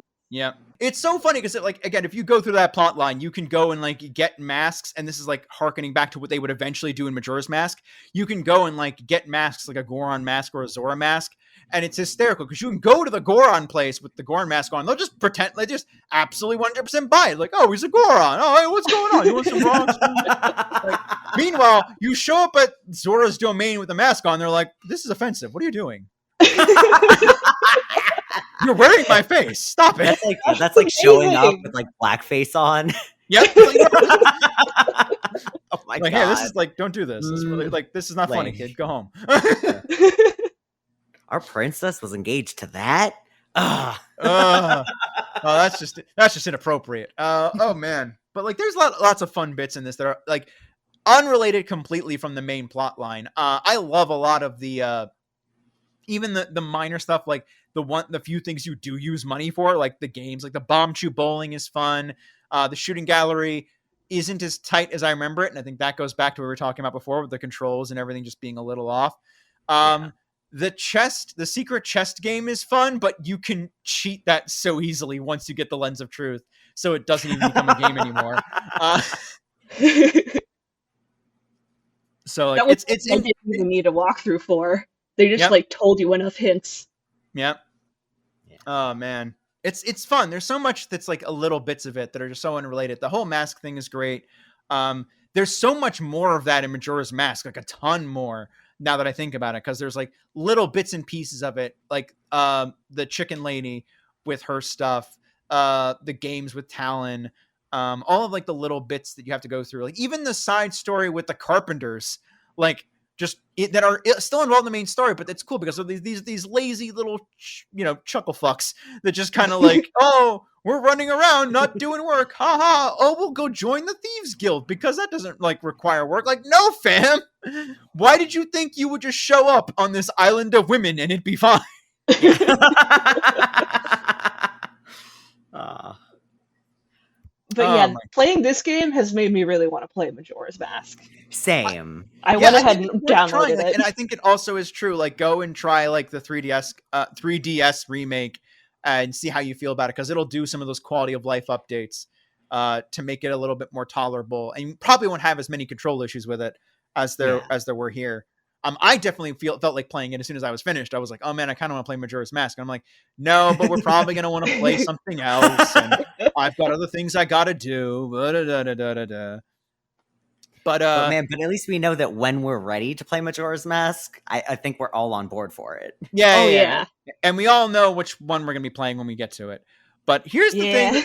that's gonna be a little controversial, I guess, at this point, is like we all said like, oh, we finished the game, because like I do, but like I want to talk about the ending, but I think you guys got to fess up about about No, the no, ending. I do.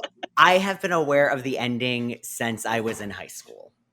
I did have friends that spoiled it for me, essentially. Yeah, I knew the entirety of the game, bare bones. yeah, But I couldn't. I spent so much time just sitting with Dolphin Emulator open, just like trying to will myself to finish, yeah. and I just couldn't bring myself to do it.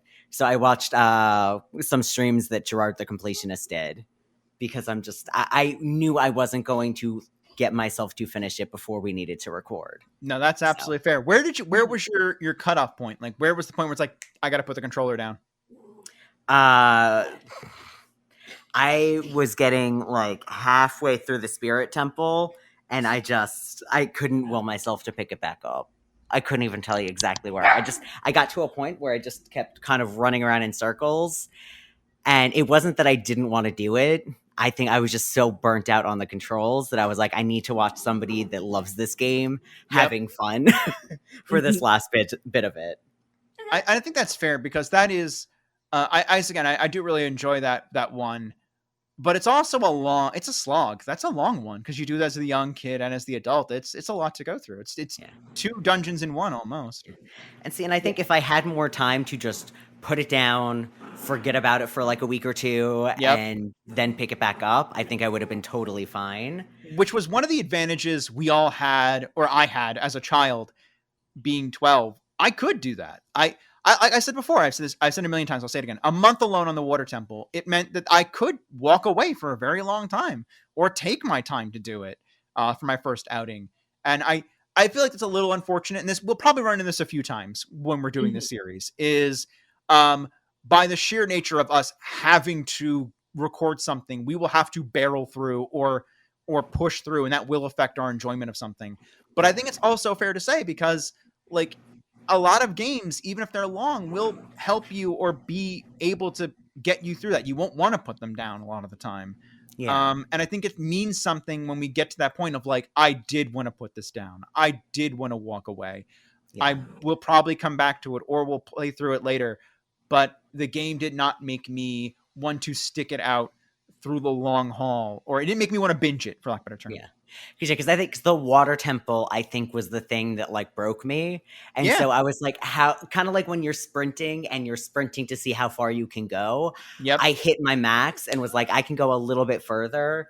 And even though I was enjoying the Spirit Temple, I was like, it wasn't, I just didn't have it in me.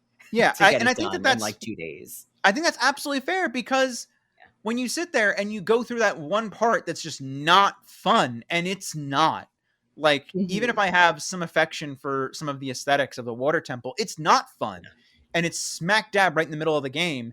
And you were even saying, like, when you got to even as Kid Link, you were like, I don't know if this is for me. I think I might have made like to push through that far. Like, I think that speaks of the quality of the game, but also you as a player and someone with any sense of dedication to be like, no, I'm going to do this. Like, there's nothing wrong with saying, like, realizing something isn't going to gel with you and still push as far as you did. Like, that's not everyone would do that. Yeah. See, and I think this is, like you were saying, one of those growing pains with figuring out this podcast. That's why I'm glad we did this so early on, so that in the future, like, we'll have the reference point of, let's say we're playing Deadly Premonition and you and Falana start playing it on the PC, and Al, partway through, you're like, I can't fucking do this. I need to switch to a different port. Then we'll know, like, no, Al, switch to a different port. We'll take as long as we need to even it out. Yeah, Yep. yeah. I think we would have all appreciated a far more, as interesting as this is, I think it is, I do really like this idea of getting tired with it, of realizing where the controls are not working. I almost feel like we cheated with Spyro to an extent, where we came in with a tighter, brighter game, and we didn't get to see it with warts and all when it was young, and maybe possibly not as cleaned up. And who knows what our opinions of it would have been. And I feel like there's something to this like rough and tumble kind of playthrough of it. But it doesn't mean, but if we don't want to do that, then we have the option to say no. We have the option to basically be like, let's play a better version of it. And we'll talk about how rough and tumble it was to start. But Falana, like what you also Meanwhile, what's that? Meanwhile, Yeah, I cheated. Yeah, I'll tell you what. Also didn't quite make it past the finish line.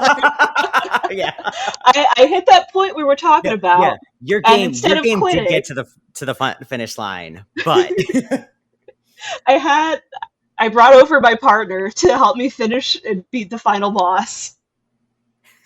They have bad Dark Souls skills. Oof. I got frustrated trying to do the volley back and forth with Ganondorf. I was like, this is too much. I'm gonna rage quit. I just had them do it. And I 100% believe a lot of that probably does have to do with emulation, because it has to be so precise, and if there's any lag in that control, it's not gonna work. And you can get through most of the game without necessarily noticing that. And even I'm playing through it on the GameCube, I was like, this feels a little off, because I played through that final boss fight like 100 different times probably as a kid. Because I just wanted to beat the game over and over and over again. So, and even I was like, this feels a little off. Something's just a little different. And even that little change is enough to kind of upset the balance a little bit. And not being able to target is like it's taking away a huge mechanic of the game in the last couple minutes of it. And if you're not used to having on-Z targeted fights, like I kind of was at that point, full confession, when I was a kid, I'd never used the Z targeting until literally the Forest Temple. Or like, no, until the Jabu Jabu Temple, because you need to use Z targeting to fight half of those things in that goddamn thing. But I had played a pretty decent amount of fights and stuff not using the Z targeting. I could still go through a decent amount of other fights without doing it. So it was quite achievable for me playing through that even as a kid. I got so mad though. They spent the whole game like, okay, you can use the Z targeting. Navi's gonna help you. The final boss, nope, sorry, bye. Yeah. Not even the final boss though. The second to final boss, actually. Oh yeah. Well, it's two stages of the same guy. Yep. But I want to say, I love Ganon's castle. I love the whole going through little bits and pieces of the temples, even though they're not all really reminiscent of the temples that they're from. Most of them are, but there's like little, like the Forest Temple room was all about the wind things in the Shadow Temple, but like it still kind of worked. And the Shadow Temple was like another whole weird thing about big giant chasms across a big giant room. Fire Temple worked out fine. The Light Room was interesting. I thought that was fun. It was the only room with keys in it. Oh yeah. So it was fun going back and like using all of the tools that you gathered. Yep. There was that neat little bundle. Yep. There was a lot that was really cool about that. I really liked that bit of just reliving your highlights as it were. And it's aesthetically wonderful. And I've used that word a couple times, but it really is. Ganon's castle just is imposing. And like once you go through all the mini rooms and you go up those stairs to go fight like the pairs of bad guys, like the dinosaur guys, the skeletons, and then the 2 iron knuckles, it's just oof. And then there's just the opening of the boss chamber, and you think this is it, and it's not. There's just a bunch of pots on the ground, and then there's that long red carpet to the top, where the organ's been playing this whole time, and there he is, just kind of like hanging out, playing on his piano, his giant organ, and it's just kind of like, hello, welcome, you're finally here. It's like, buddy, like don't downplay what I did to get here. Yeah, you climbed all those fucking steps. Yeah. Buddy, this was a trek. Don't sit here like, haha, I expected you to like, no, none of that. Not in this house. But man, it was and he gives a very like great villain monologue, which sadly isn't acted, but like it's just all like written dialogue, but it's really good because he talks a lot about like, it's like, something belongs to me and so forth, as he like, you know, the Triforce pieces show up on your hands, and like it's this big giant imposing moment, and it's again one of the few moments where Link has any reaction to anything. And oh my god, I don't know, I loved it. For those of you that like, I mean, technically Falana, you did play through that for a hot minute, but you know, you watched it happen. Like, what do you guys feel about like that moment? Like, oh Jesus, the bad guy, he's finally here. It's one of those things where I feel like even with as far into it as I got, there is kind of that moment where like when you don't really see the bad guy until that last second, like you see him a little bit here and there, bits and pieces. In this particular case, there was something very awesome about that. And I mean that in like the true sense of the world, where like you were filled with awe that like, oh man, this is it. This is the moment. Finally, you know, we're going to see. Now we get to wipe the floor with him. We're going to see if he can, you know, kick the butt of a 9-year-old in a 16-year-old's body or not. Square up, Grandpa. Square up, Grandpa. Ugh. And just the little changes from what we first saw him, like just growing the hair out, the addition of the cape, like he's just a little different, and he's different enough that he's like, okay, you have aged as well, sir. You are more powerful than when we met. Immediately intimidating, not having Navi to do anything, and I don't know, I remember this so fondly, and the jump to go and get to there, and like the fear of falling down to the bottom of the thing and having to climb your way all the way back up. Oh Jesus. So much in this fight. I had to do that so many times. You don't even know. You don't even know how many times I fell down that chasm. Yep. Before I had to pass the controller off. Oh no. Which again is why I'm like seeing that battle and seeing, because Al, I know you're familiar with Gerard. Seeing even him struggling with it, like there was something so fun about that I am like, I just, as we're doing this podcast, I said, fuck it. And I went and I bought a copy of Majora's Mask and Ocarina of Time for my 3DS. Because I do want to play it, and I do want to finish it out myself. But again, I, even like as I was watching him and as we're talking about it, as much fun as it could be, I know I would have just been frustrated and annoyed, and I wouldn't have enjoyed it as much. Would have thrown the thing across the room and been done with it. Yeah. I would have deleted the files. I would have just been done. Sold the game, like sold your 3DS, sold my emulation. Yep. There you go. Exactly. But I sold the emulation just to spite it. Sell my brand new, like all the pieces I just bought for my PC, just sell it all. Get rid of it. Yep. Never look at a computer again. But I'm curious, Falana, once Ganondorf was defeated, did you begin playing through the rest of the game at that point, or was it just him? I just let them do it. Got it. For most of it, yeah. Yeah, because after that we have the escape, which is the Zelda sort of guiding you through, like as the castle's falling apart, and you're like, oh wait, we got to get out of here. And again, I it looks very cool. Like, and it's but also at the end of the escape from the castle and Zelda's doing all the open the doors thing, we find out Ganondorf is still alive, and he comes out. He does the like breathing heavy thing, which is so cool. And then just the fist as the symbol grows on, and he turns into the giant evil monster thing. Yeah. And like, that was so cool. Design. Yeah. Time to square up again, Grandpa. Yeah. You didn't learn this lesson the first time, old man. Yeah. Yep. And then immediately the sword's gone, and you're like, well. I had already gotten the bigger sword, though, so we just used the bigger sword. Okay. Oh, you went and got the big Goron sword. Yeah. Oh, man. I never got that as a kid. Really? Yeah. It's so much better. It makes heard. the fight so much easier. Yep. Yeah, because you can immediately just be like, you don't need to use the Megaton hammer. You can just, use the big sword. Makes all the battles that much easier, though, because it's like, does so much damage. No, yeah, and you get to meet the, like, giant Goron, and he becomes your friend. Yeah. What's not to like? Freaking adorable. There's not much to not like about that. And he shows up at the end, and he's doing the dance with you. He's like, oh, yeah. Hey. Yeah. Yeah, like, I could never make those timed runs is the problem. Like, I got as far as the prescription, and then I couldn't make it past that as a kid. Oh. I actually managed to do both of them, like, on the first try, which is amazing. I'm not usually good at that. Yeah, I just couldn't make it for whatever reason. I just, maybe I should try it as an adult, because maybe me just didn't know what to do. Or I should watch someone else play through it and see how they do it, and see if it's any different. But it was... Anyway, you finally get to see big scary Ganon. Yeah. You get to see Ganon. Yeah. Which, man, that's satisfying, because to that point, he never had a human form before. There was never a duder. It was always just a big pig monster of one kind or another.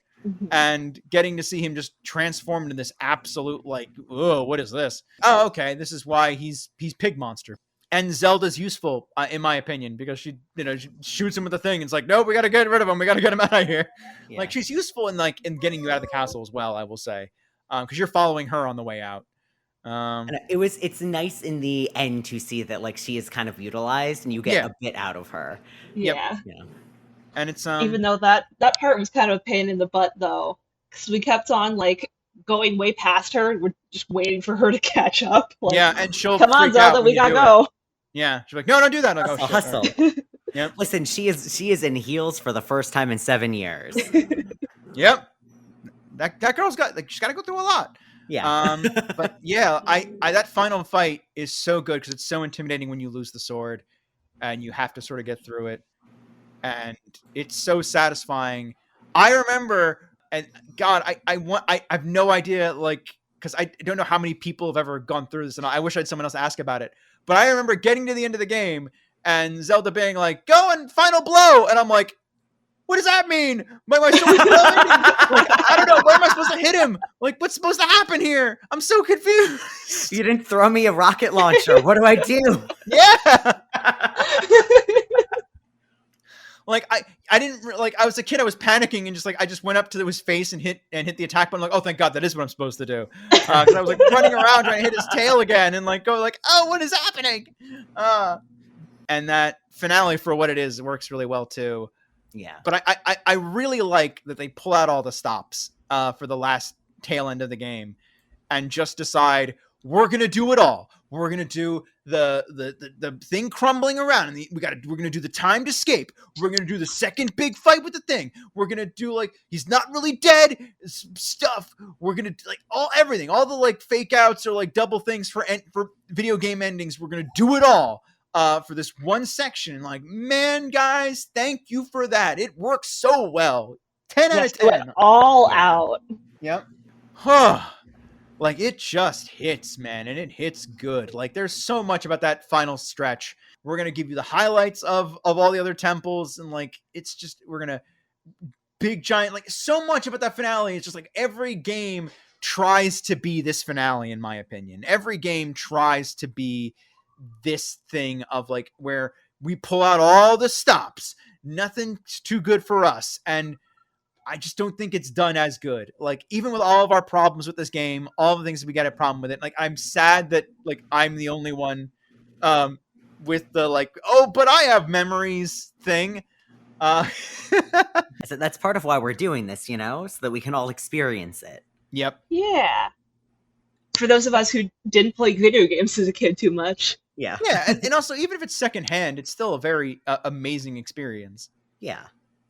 Yeah, I'm really glad that I decided to play it. Like, this was Yes. worth it. Same. And again, my only regret is that I didn't go with my thought of, should I try it? Should I try it on something else? Yeah. Like Yeah. this was so fascinating hearing about the issues of this and how they didn't age and like, all these things that just kind of sort of don't work. And Yeah. yeah, the obscurity, like you do need a guide for this. Like this isn't something that's it's intuitive. It's not. There's so much about this with growing pains and like getting to the third dimension. And like, yeah, that would have also been there with a remaster for sure. But even so, I don't know. Like we'll do it on a case by case basis. Yeah. But I feel like this was such a valuable conversation. It was Yeah. fascinating to have. Yeah. Because again, it's I think the biggest thing to take away from my experience with it is, despite warts and all, I do still want to play this game. Yeah. All it's done is make me realize, now I just want to play it in a different form. But I enjoyed my experience enough that I am going to play it again. And I am going to beat it in some form. Yeah. Just not the form that we originally intended. There you go. Yeah, pretty much. Yeah. And I think that says a lot about the quality of the baseline of the game. Yeah. It's a bedrock for a lot of games coming in the future. And I think that's for a reason. Yeah. Yeah, and I mean, same. It makes me want to, okay, I'm going to go play a bunch of Zelda games now. I like Zelda. Yeah. And like, I think it's definitely worth trying out and like checking out maybe some of the 2D stuff or or DS stuff as it came out. I think there's what would be a really good follow-up, I think, after this is going and hitting what is that? Windfish. Gosh, Link's Awakening. Jesus. Windfish. Windfish. Well, there is a windfish in there. Okay. I was, yeah. Because that Link to the Past, Windfish seems like two very different things. Yeah. But like now I have to play it. Yeah, Link's Awakening would be a great like thing after this because it's like it's so like it's a 2D version of it theoretically, or like a because it's top down, but it's I think that'd be a really cool follow up. Like, not that we're gonna do this, guys. Like, this is not the episode that's following up with this. I'm just saying that's a cool idea if people are into Zelda and are playing along with us for whatever reason, and you all had this experience. Hey, follow it up with some Link's Awakening on the Switch. I think it's a really good port, and like that's a fun time for a different style Zelda, but still very much having all the benchmarks and hallmarks of the franchise. But man, like any closing thoughts we want to have on this? Because like, man, I feel like I'm very jonesed after this. Like, I think we did have to get all the bad stuff out of the way in the beginning because there was a little bit to really sift through. But once we got into what we loved about it, it was emphatic. It was passionate. There was a lot to love here. And again, I think the things that we didn't love aren't inherently bad. Yeah. It's just the age, Yeah. It comes naturally with being a game that kind of was the baseline that inspired so much. Yep. It was just those like growing pains there. Exactly. But at the heart of it, yeah, it lived up to the hype. Yeah. Like I understand why this is a game, especially from people that played it as a kid, that they love to death and to this day love to death. Yeah. Like I feel like I do understand my friends that love Ocarina of Time so much more now. So I think we can sit here and we can say like that was really what I was looking for. Like, does this live up to all that hype? And even with the flaws that we've talked about in the beginning of this, we can all still say, yes, this absolutely deserves to be called one of the greatest games of all time. Maybe it doesn't quite hit greatest of all time anymore because of that age, but that's not its fault. And maybe it still does deserve that moniker in its own way. Yeah. Like, I still think that it should be... I think it's one of those games that should be played by every gamer that likes things, even somewhere in this vein. If you like things that have been inspired by this, which is a whole lot of stuff out there. Yep. I think it's worth at least sitting down and playing it, because I can at least say from my experience, you don't have to sit through the whole thing to enjoy it and appreciate what it did for gaming. Yep. Flan, you have any final thoughts you want to leave us with? I agree. It's one of those like seminal works. Like Yep. you read all the classics of literature, you got to play this classic game. Yeah, for sure. Warts and all, guys. Warts and We all. said before. But thank you all very much for coming to the Pixel Pitch podcast, where we try our best to pitch these games of our past to play in our present or our future or whatever. That's not a tagline. I'm just saying it. But thank you for coming along on our journey and for listening to us rant and rave about this game that we have so many mixed but yet very passionate feelings about. Oh God, this was such a pleasure. And I thank you all, both of you, so much for indulging me in this game that I have such a love and affection for. It has meant the world that you both gave it the college try that you did. Yeah. And thank you for really for pushing through your own like doubts and worries and wanting to follow through with the pitch on it. Yep. Oh yeah. And thank you for just sharing all of this like nostalgia that you have about it, these very tender feelings. I truly do think that one of the highlights of my experience as a gamer always seems to come back to Legend of Zelda fans that are so passionate about whichever Zelda game, usually this one. So it was nice, again, getting to understand not only them, but like you personally better from this. I mean, if you want to talk about tender moments, I will bring this up. As I was replaying through this to get very personal audience for a hot minute, maybe this won't make it in the podcast, we'll see. I was going through my father's funeral, who had a very emotional attachment for this franchise growing up. And also, like, as I said before, way back in the beginning of this, Ocarina of Time was the maturing of me going from kid to adulthood. Around, I guess, like, when I was young and my father was around, like he was sort of passed his torch on to me, for lack of a better term. I was going through his funeral at the time and playing through this game while that was all going on. And my father, we had cremated him, and all of the siblings got to have small urns to sort of to just keep and take with us. And my father got to hang out with me, in my gaming area, up on the shelf, and just was like, hanging around me while I got to play through all this experience, all these things that I had grown up with him being around for. And it was a very emotionally cathartic experience, as this thing that I remember very fondly of with my father getting to have, and re-experiencing all of that after his passing, but still having some of him around to share that with. I mean, that's beautiful, incredible. Dude. Yeah. Yes, it was really nice. It was a very again, it was a very nice experience to have to go through. And thank you, audience, for indulging me for a hot minute in my emotional pathos, as it were. Listen, games are cathartic, and they are, yeah. Especially when it comes to nostalgia, like that's what it's about. Yeah, there's so much about this that going through these times, it's hard not to bring personal experiences into all of this. And we did. The past 2 episodes are filled with like our past experiences, maybe not in the same way or as emotionally heavy, but they're seminal for some of us. These are like, there's a reason why we're recommending them. It's because we have feelings and emotions tied to them.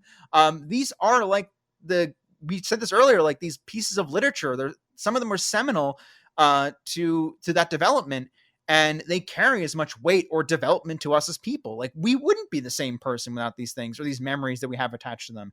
And it's weird. Even secondhand nostalgia has such an effect, and it still carries a lot of emotion with it. It's fascinating to really think about. And one of the things I really like about this project that we're undergoing is we get to experience a lot of that.